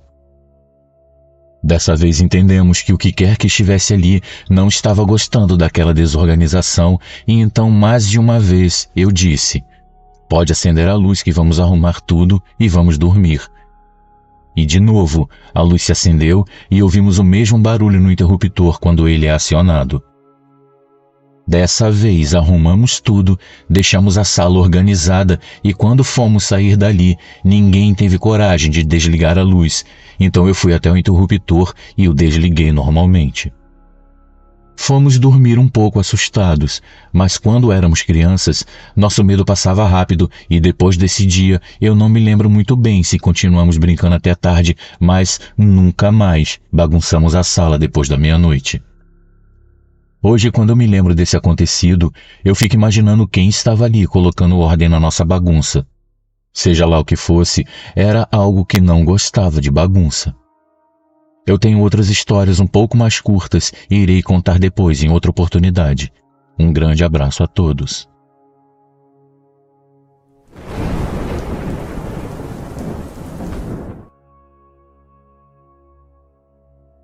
Olá, Luciano. Eu me chamo Luana. Esse relato aconteceu comigo aproximadamente no ano de 2003. Eu não me recordo exatamente o ano, pois aconteceu há muito tempo. Eu tinha por volta de 13 anos na época. Eu moro na cidade de Jales, no interior de São Paulo, mesma cidade onde tudo se passou. Meus pais, eu e mais um irmão, morávamos em uma casa simples de 3 cômodos em um bairro da cidade. Meu pai sempre viajava a trabalho e na noite do acontecido ele estava viajando. Meu irmão estava dormindo na cama de solteiro e eu com a minha mãe na cama de casal. Como eu sempre tive dificuldades para pegar no sono, eu era a única que estava acordada naquele momento. Não me recordo qual horário era, mas eu sei que era bem tarde. Eu estava tentando dormir quando, de repente, em meio ao silêncio da noite, eu comecei a escutar o barulho de algo andando pelo corredor da casa, mas não eram passos de uma pessoa normal. O barulho se parecia com o de cascos de cavalo. Nós não tínhamos cavalo, e não havia possibilidade de haver um ali, dentro da casa. O curioso é que dava para ter noção de que as pisadas eram com 2 pernas e não com 4, como seriam a de um cavalo. É possível fazer essa distinção pelo ritmo das pisadas. Nisso, eu fiquei escutando esses passos vindo em nossa direção pelo lado de fora e eu não fiquei com medo na hora, mas em seguida eu acordei minha mãe, chacoalhando-a, e ela, que já estava olhando diretamente para mim, fez um sinal para que eu ficasse quieta e não fizesse barulho. Foi então quando eu tive a certeza de que aquilo não era coisa da minha cabeça, pois ela também estava ouvindo aqueles passos, se é que pode se chamar aqueles barulhos de passos, já que eles se pareciam mais com o som de um cavalo trotando. O quarto ficava bem ao lado da sala, e o som desses passos foram se aproximando da porta da sala e então algo tentou abrir a porta, girando a maçaneta bem devagarinho. Seria impossível um cavalo tentar abrir uma porta, mas depois de perceber que ela estava trancada, ele seguiu em direção ao quarto onde estávamos. Eu e minha mãe ficamos olhando uma para a outra, apenas ouvindo em silêncio, quando de repente o som daquele trote parou do lado de fora do quarto por um instante e depois seguiu, andando novamente. Na casa havia um portão pequeno que fazia muito barulho ao ser aberto, então nós esperamos o andar daquela coisa chegar ao portão para ouvir quando ele fosse aberto, mas não foi o que aconteceu. Aquele andar de cavalo parou ali e silenciou-se definitivamente. Então a minha mãe voltou a dormir e eu fiquei acordada por um tempo imaginando o que seria aquela coisa, mas depois eu também acabei dormindo. Sempre que me lembro desse fato, eu fico imaginando o que poderia ter acontecido caso a porta da sala estivesse aberta. Luciano, no outro dia, minha mãe e eu conversamos sobre o que havia acontecido e o que poderia ter sido aquilo, e o que ela me contou me deixou arrepiada dos pés à cabeça. Ela me disse que antes de eu acordá-la, ela estava tendo um sonho em que nós duas estávamos deitadas em uma cama, mas que não estávamos em nosso quarto, e sim em uma rua próxima à nossa casa. E em seguida, ela via um bicho muito feio descendo a rua em que estávamos, vindo em nossa direção.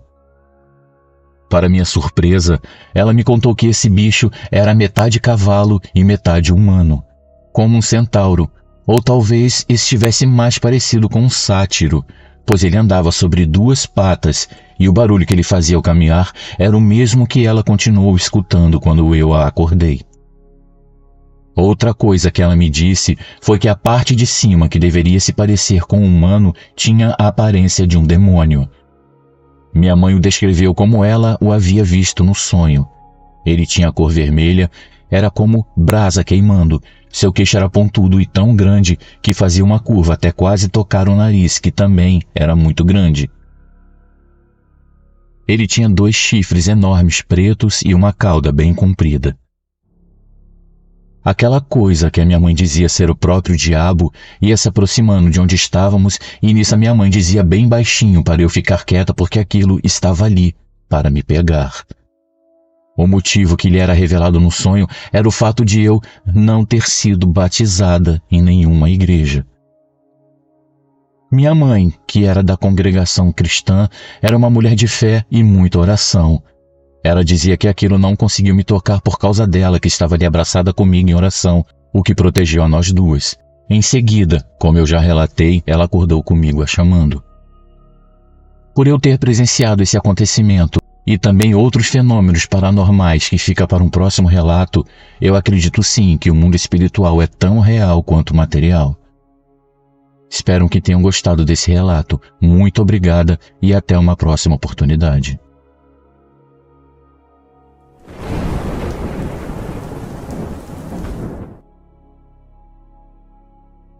Olá, Luciano e amigos. Eu me chamo Laura, mas esse não é o meu nome de verdade. Eu gostaria que a minha verdadeira identidade não fosse divulgada, pois vários amigos e familiares acompanham o canal e eu não gostaria de expor os seus nomes sem saber se eles autorizam ou não. Então, eu vou usar nomes fictícios. Eu moro em São Paulo e desde jovem eu tenho muitos sonhos. Hoje eu estou com quase 50 anos, mas ainda continuo tendo sonhos premonitórios. Um que me marcou bastante eu tive no ano de 2019, quando eu trabalhava em uma escola aqui na minha cidade e conheci uma senhora chamada Dona Fátima. Ela era uma pessoa muito alegre e bem divertida que vendia sapatos femininos lá na escola. Nós ficamos muito amigas e conversávamos bastante durante o almoço e o intervalo das aulas. Em uma dessas conversas, ela me confidenciou que estava com problemas no coração e justamente no começo dessa semana, se eu não me engano, a primeira semana do mês de junho, ela começou a se sentir mal. Ela foi ao médico, que a recomendou repouso e lhe deu um atestado recomendando 7 dias de licença. Isso aconteceu em uma terça-feira, e na noite de quarta para quinta, eu sonhei com ela trabalhando em uma perua vendendo caldo de cana e à frente do carro havia uma mesa de inox bem grande.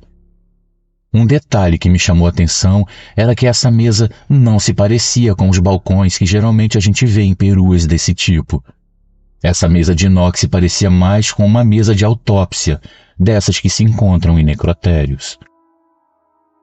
No sonho, ela estava muito cansada por ficar correndo com aquela jarra de caldo de cana nas mãos, mas o curioso é que não havia nenhum cliente por perto.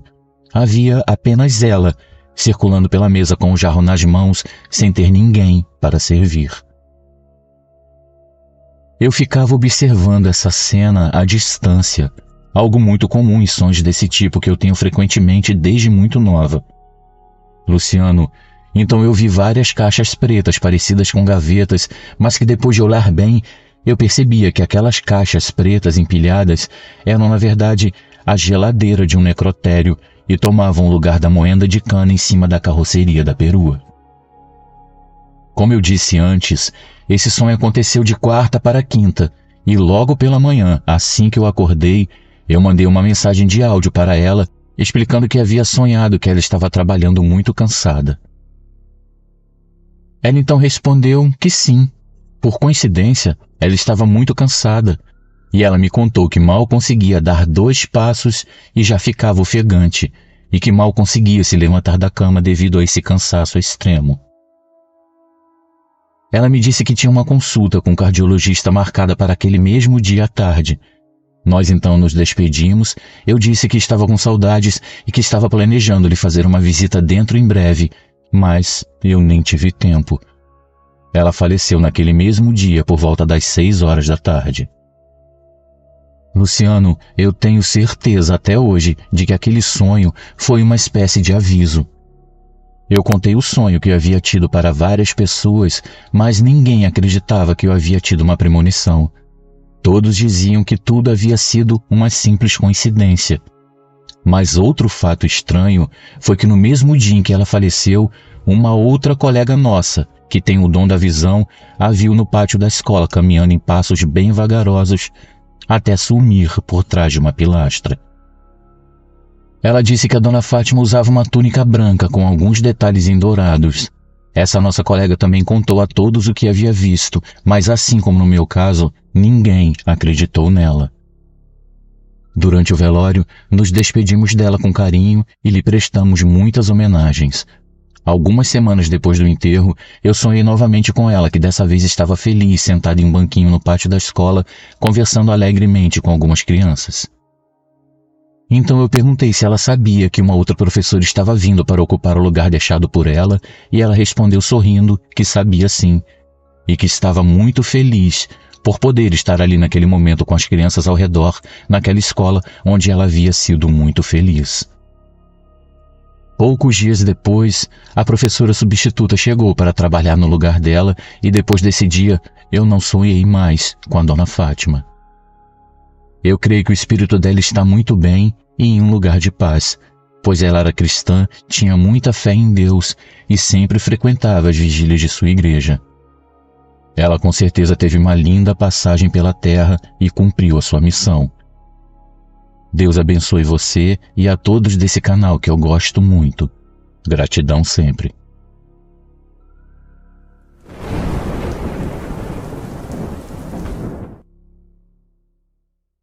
O fato que eu vou contar, por mais incrível que pareça, aconteceu comigo em minha adolescência e foi um caso verídico, sendo que até hoje eu não consigo explicar o que aconteceu. Eu gostaria de deixar claro que eu não sou louca e nunca tive problemas emocionais ou psiquiátricos. Portanto, o que aconteceu foi com minha plena lucidez e consciência. Eu não imaginei nada disso. Quando em minha adolescência, eu era uma garota que não possuía muitos amigos. Era o meu jeito. Eu não gostava muito de sair e ficava mais em casa lendo, assistindo filmes e estudando. Muitos achavam estranha essa minha atitude, mas eu não fazia por mal, eu gostava de ser assim. Tudo começou quando certo dia, na escola, no horário do intervalo, uma garota se aproximou de mim e começou a puxar conversa. Ela era muito simpática e se mostrou muito amiga. Ela disse que se chamava Luísa. Conversando, eu descobri que tínhamos muitas coisas em comum. Ela dizia que também não gostava muito de sair e ficava mais em casa fazendo atividades como ler livros e assistir filmes. Devido a isso e também a outros assuntos em comum, ficamos amigas e começamos a nos encontrar na escola e conversar quando possível. Apesar de construirmos uma bela amizade, ela se esquivava em me dizer onde morava. Sempre mudava de assunto. Ela dizia apenas que morava perto de uma igreja em um outro bairro. Talvez pela pouca idade que eu tinha na época, eu não ligava muito para as coisas e nem liguei em descobrir os detalhes de onde ela morava, pois achei que isso não era importante. Uma coisa que eu notava é que a Luísa só conversava comigo. Eu nunca a vi conversando com outras pessoas na escola, mas como eu também era um tanto retraída, não dei muita importância para esse comportamento dela. O tempo foi passando e chegaram as férias. No último dia de aula, nós nos despedimos e nesse momento eu senti uma tristeza muito grande nela. Eu disse a ela que eu iria viajar, mas no retorno das férias nós nos veríamos novamente e então teríamos muito o que conversar. Então ela apenas me olhou com um olhar de despedida e foi embora de cabeça baixa. Eu fiquei muito triste com aquela cena. Não entendi muito bem o porquê dela se comportar daquela forma. Eu fiquei até alguns dias com aquela imagem triste da minha amiga. Naquele tempo nem todas as pessoas possuíam telefone e os celulares nem existiam no Brasil, motivo pelo qual era mais difícil as pessoas se comunicarem. Então eu não conversei mais com a minha amiga especial durante as férias. Alguns dias após o início das férias, eu viajei com os meus pais, sendo que fomos passar algum tempo no sítio do meu avô no interior. Lá era um lugar muito lindo e gostoso, o que fez com que o tempo passasse rápido. Quando menos eu percebi, as férias já estavam acabando. Retornamos então para casa, onde eu passei o restante das férias, como sempre, lendo e assistindo alguns filmes. Passaram-se alguns dias e finalmente chegou o dia do reinício das aulas. E eu não vi a hora de rever a minha grande amiga. Mas quando eu cheguei na escola, procurei por ela, mas não a vi na entrada. Chegando ao intervalo, também não a vi. Então eu pensei que, como nem todos voltam no primeiro dia de aula, ela também poderia ter faltado. Mas eu também não a encontrei no segundo dia de aula, e nem no terceiro, e nem nos dias seguintes. Eu fiquei então muito preocupada e fui pesquisar nas salas de aula próximas, mas eu não a encontrei. Eu perguntei para os outros alunos sobre a minha amiga e perguntei se alguém a tinha visto, mas todos disseram que não conheciam ninguém com aquela descrição. Eu fiquei muito preocupada e assustada ao mesmo tempo.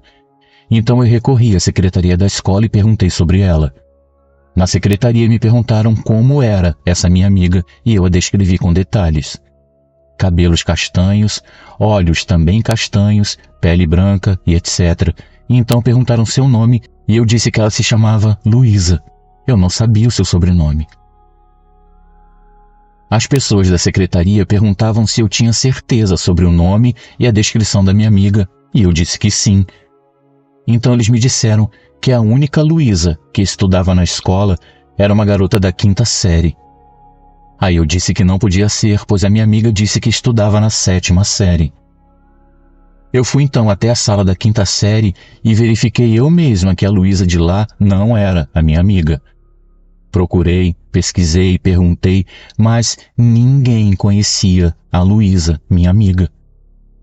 Eu fiquei confusa, em pânico e assustada, pois tudo indicava que a minha amiga Luísa nunca esteve naquela escola.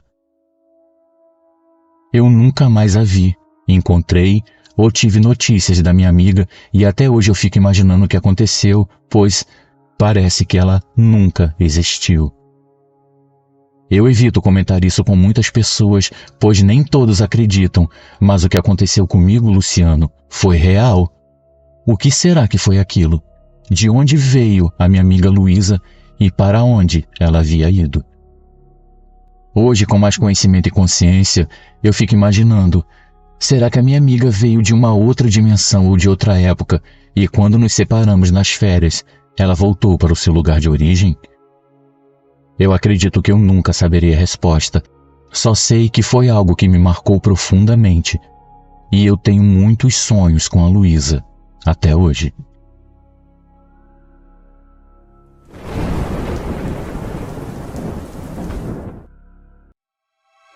Olá, Luciano, e a todos os amigos do canal. Eu me chamo Sander. Hoje eu tenho 29 anos e sou morador da cidade de Duque de Caxias, na Baixada Fluminense, aqui no Rio de Janeiro. Hoje eu vou contar alguns eventos que me aconteceram no ano de 2021 e que até hoje tiram o meu sono. No ano de 2018, eu conheci uma menina chamada Gabriele. Ela era linda, além de simpática, carinhosa e muito atenciosa comigo e com todos da minha família.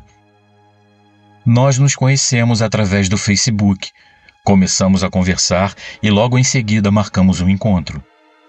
Luciano, simplesmente foi amor à primeira vista. Começamos a namorar, mas com o passar do tempo eu acabei relaxando com o nosso namoro. Eu não dava mais atenção a ela e muito menos carinho. Nosso namoro então se tornou algo como um casamento, onde as pessoas não se amam mais e sim se acostumam uma com a outra. E eu confesso que eu não fazia mais questão da presença dela em minha vida. A minha sogra era espírita, e por diversas vezes, quando eu ia buscá-la, haviam entidades encarnadas lá dentro da casa dela, e às vezes o clima ficava tão pesado que chegava ao ponto de eu nem querer entrar dentro da casa dela. Ela nunca foi a favor do nosso namoro e nunca havia feito questão de esconder. Então, um certo dia, a Gabriele me ligou aos prantos e eu perguntei o que tinha acontecido e foi aí então que ela me contou. Luciano, eu levei um baita susto com o que ela me falou. Ela me contou que havia um trabalho escondido dentro da geladeira com o nome dela. Eu na hora fiquei sem reação e pedi que ela examinasse com mais cuidado esse trabalho, pois o meu nome poderia estar lá com certeza. E não deu outra. Dentro da geladeira haviam 2 potes, um amarrado com um laço azul e outro com um laço vermelho. No pote que estava com o laço vermelho, o nome dela estava escrito em uma etiqueta junto com os dizeres: Pó de nojo. No pote com laço azul estava o meu nome e os dizeres Pó do esquecimento. E dentro dos 2 potes havia uma espécie de pó branco. Na mesma hora, eu quis ir até lá para tirar satisfação, mas como ela me pediu tanto, eu acabei não indo e acabei deixando para lá. Veio então o ano de 2019 e eu tive um certo problema com a justiça. Problema esse que eu prefiro não entrar em detalhes e que me levou a ficar preso por 2 anos e meio. Uma semana antes da minha prisão, nós tivemos uma discussão e acabamos terminando o nosso namoro. Mas quando ela soube que eu estava preso, ela não pensou 2 vezes e pegou meus documentos e correu para fazer a carteirinha para conseguir me visitar. E com o passar dos dias, fomos conversando e acabamos reatando o nosso namoro. O nosso amor literalmente renasceu das cinzas. Nós fazíamos planos como se fôssemos um casal de adolescentes. Aquelas tardes foram as melhores tardes da minha vida, mesmo que fossem vividas no pátio de um presídio. Eu estava tão feliz que sentia que nada mais me importava e eu só queria estar com ela. Então, no começo de 2020, eu tomei uma decisão e me mudei para a ala evangélica. E com isso, perdemos o contato, pois era uma norma dessa ala não se poder falar ao telefone. E então, a partir daí, coisas muito estranhas começaram a acontecer na casa dela. Sem mais nem menos, sempre quando chegava o dia dela ir me visitar, alguma coisa sumia. Um dia era o documento, outro dia era a carteirinha. Parecia que alguma coisa sobrenatural estava impedindo que ela tivesse contato comigo naquele período em que eu me encontrava em contato com Deus, morrendo para o mundo e renascendo para Cristo. Então, no mês de junho, eu fui repentinamente transferido para uma outra unidade. E ao chegar lá, a primeira coisa que eu fiz foi entrar em contato com a minha família para avisar da transferência e saber notícias de todos, devido a esse período em que eu fiquei incomunicável. Foi aí então que eu recebi uma notícia que eu não desejo nem ao meu pior inimigo. Luciano, quando eu perguntei para minha mãe sobre a Gabriele, ela me respondeu que ela havia tirado a própria vida há cerca de 3 meses. Meus amigos, meu mundo desabou. Eu perdi completamente o chão. Minha vista escureceu e eu perdi o fôlego. Cheguei a achar que eu fosse desmaiar. Eu não acreditei no que eu havia acabado de escutar. Minha mãe então me contou em detalhes tudo o que havia acontecido. Ela havia sido encontrada dentro de casa já sem vida, pendurada por um vestido que ela amarrou na viga do telhado. Ela estava em depressão há muitos dias e ninguém havia notado. A partir daí, a minha vida foi só dor e sofrimento. Eu não tive oportunidade de me despedir da pessoa que eu mais amava na vida. E logo em seguida, eu comecei a vê-la em meus sonhos, religiosamente, todos os dias. Dentre todos os sonhos, um em especial ficou gravado na minha memória e me faz perder o sono com frequência. Eu sonhei que eu estava em um lugar lindo. Era um belo jardim com um portão enorme, cercado por grades, e ela estava me esperando do lado de fora desse portão. Quando eu cheguei bem próximo, ela esticou a mão e me disse: "Meu amor, como você demorou?" Na mesma hora, eu acordei assustado e olhei para o relógio que marcava exatamente 3 horas da manhã. No dia seguinte, eu comentei o sonho com um amigo, e ele me disse para tomar cuidado porque quem eu havia visto não era a Gabriele, e aquele lugar lindo do meu sonho não era o céu. Ele ainda me disse que o mesmo demônio que tirou a vida dela estava querendo me levar também. Eu gostaria de deixar a todos uma pequena reflexão. Nunca duvide das forças do mal e de tudo que ele é capaz de fazer para alcançar os seus objetivos. E se você está em algum relacionamento onde existem pessoas torcendo contra a felicidade de vocês, tome muito cuidado. Luciane e amigos, esse foi o meu relato. Um forte abraço para você e a todos os amigos do canal. Fiquem com Deus.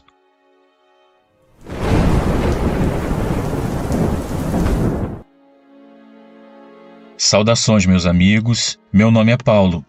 Os eventos que eu divido com vocês nesse vídeo se passaram no estado do Pará, onde eu moro. Minha história começa quando eu era apenas um jovem estudante universitário. Eu estava de férias em uma cidade próxima à minha casa e decidi fazer uma viagem de exploração a pé até uma cidade vizinha, que fica a alguns quilômetros de distância. Eu não sabia muito sobre essa cidade e tinha apenas algumas referências vagas de histórias assombradas que circulavam pelas redondezas.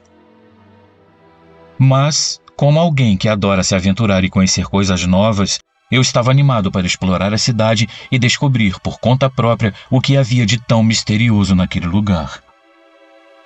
Assim que eu cheguei, eu percebi que o clima da cidade era diferente de qualquer outra que eu já havia visitado.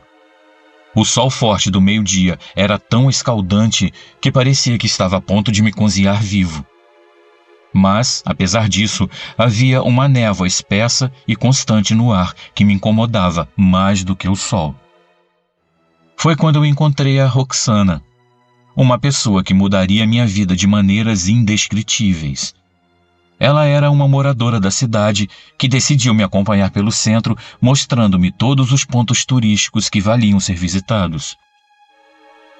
Ao chegar na praça principal, rodeada de velhos casarões, ela me contou a história de uma misteriosa criatura que vinha assombrando a região e que muitos da cidade acreditavam ser uma entidade sombria, conhecida como Caboclo d'Água.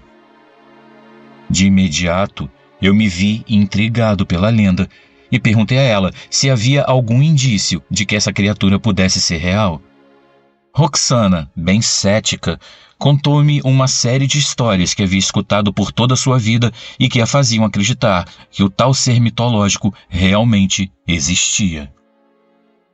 Para embasar essa história, ela me disse que sempre ouvia vozes vindas dos rios que cortavam a cidade, em especial do rio Trombetas. Ela ouvia, nas noites mais escuras, rimas e poemas populares na língua tupi-guarani. Ela também me contou que há muito tempo atrás, no período colonial, a região havia sido palco de uma maldição liderada por uma tribo indígena, e que essa maldição havia deixado um rastro de destruição ao longo do rio.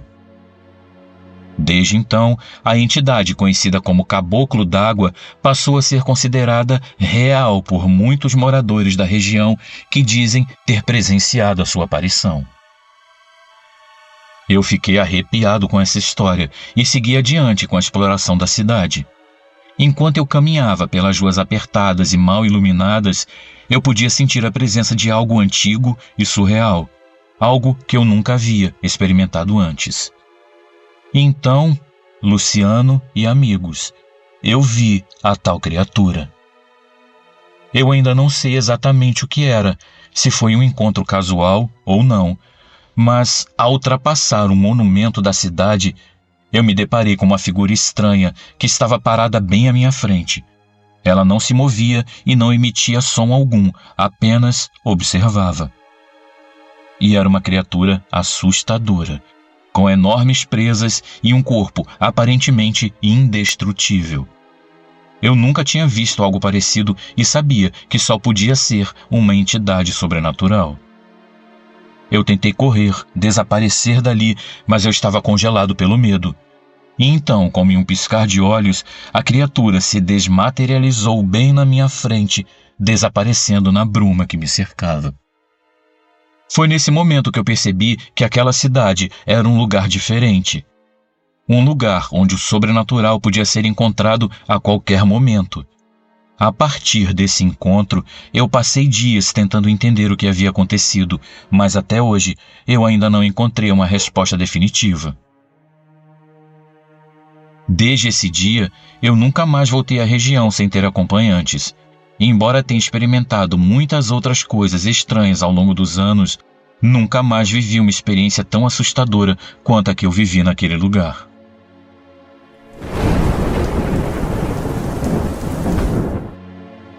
Olá, Luciano e amigos do canal. Meu nome é Gustavo. Eu sou da cidade de Floriano, no Piauí. Eu trago um relato de uma coisa que aconteceu comigo e os meus amigos há alguns anos atrás. Eu faço questão de frisar que isso tudo não se passou apenas comigo. Então, eu não poderia ter imaginado ou mesmo inventado tudo isso, já que a experiência foi compartilhada por várias pessoas. Antes disso acontecer, eu era totalmente cético. Eu achava que quando você morria, acabava tudo por ali. Nada mais acontecia. Depois do que nós presenciamos, quando eu ouço alguém dizer que o sobrenatural é fruto da nossa imaginação, tudo que eu desejo é que essa pessoa passe por alguma experiência para aprender a não duvidar das coisas que ela não conhece. Tudo aconteceu quando eu tinha 17 anos. Eu tinha uma amiga que morava em uma casa que ficava ao lado de um cemitério. Os pais dela estavam sempre viajando a negócios, estavam sempre em São Paulo ou no exterior.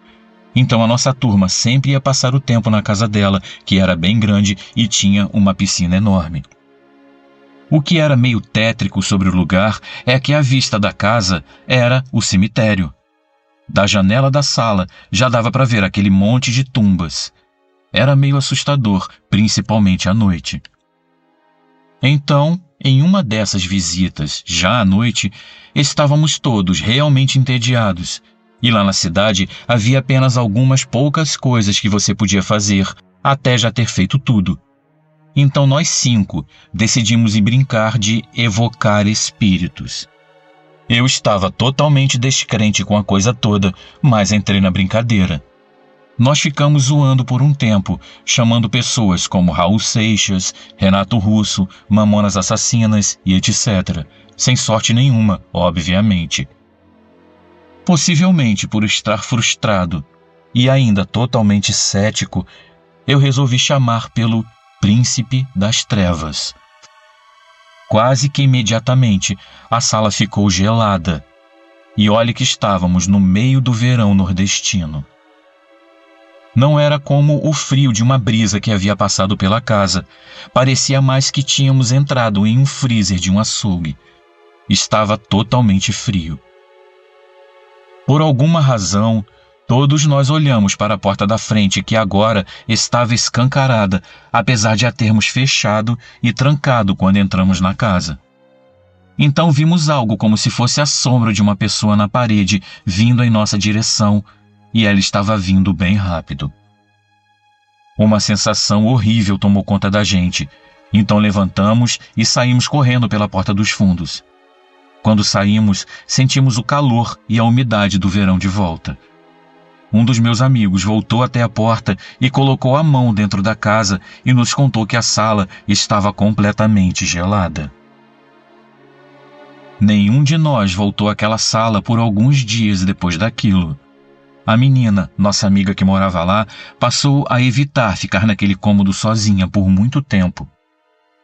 Eu deixei a cidade algum tempo depois e continuei mantendo contato com os meus amigos desde então. E eles falam que às vezes veem rostos nos espelhos, sombras estranhas, coisas que se movem pela casa e coisas do gênero desde aquela noite. Mas eu, graças a Deus, nunca mais vi nada parecido com aquilo.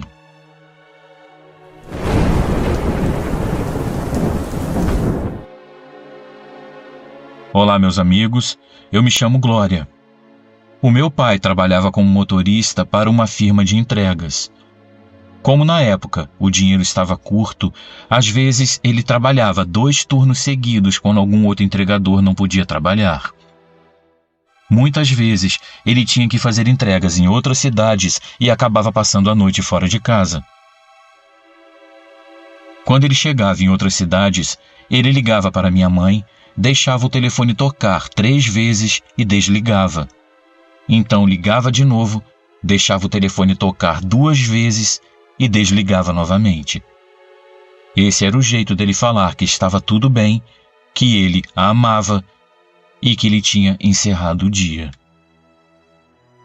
Em abril de 1984, o meu pai teve um ataque cardíaco enquanto dormia e faleceu.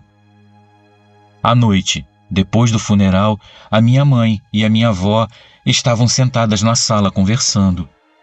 Eram mais ou menos 10h15 da noite, quando o telefone tocou. Ele tocou 3 vezes e parou. Depois tocou 2 vezes e parou novamente. Um grande sorriso apareceu no rosto da minha mãe. A minha avó então perguntou por que ela estava sorrindo. E a minha mãe apenas falou que era o meu pai, ligando para falar que estava tudo bem, que ele a amava e que ele havia encerrado o dia. Luciano, eu sei que a minha história não foi uma história assustadora, mas isso ajudou a minha mãe e eu nos momentos mais difíceis da nossa vida. É reconfortante pensar que o amor pode durar além do túmulo.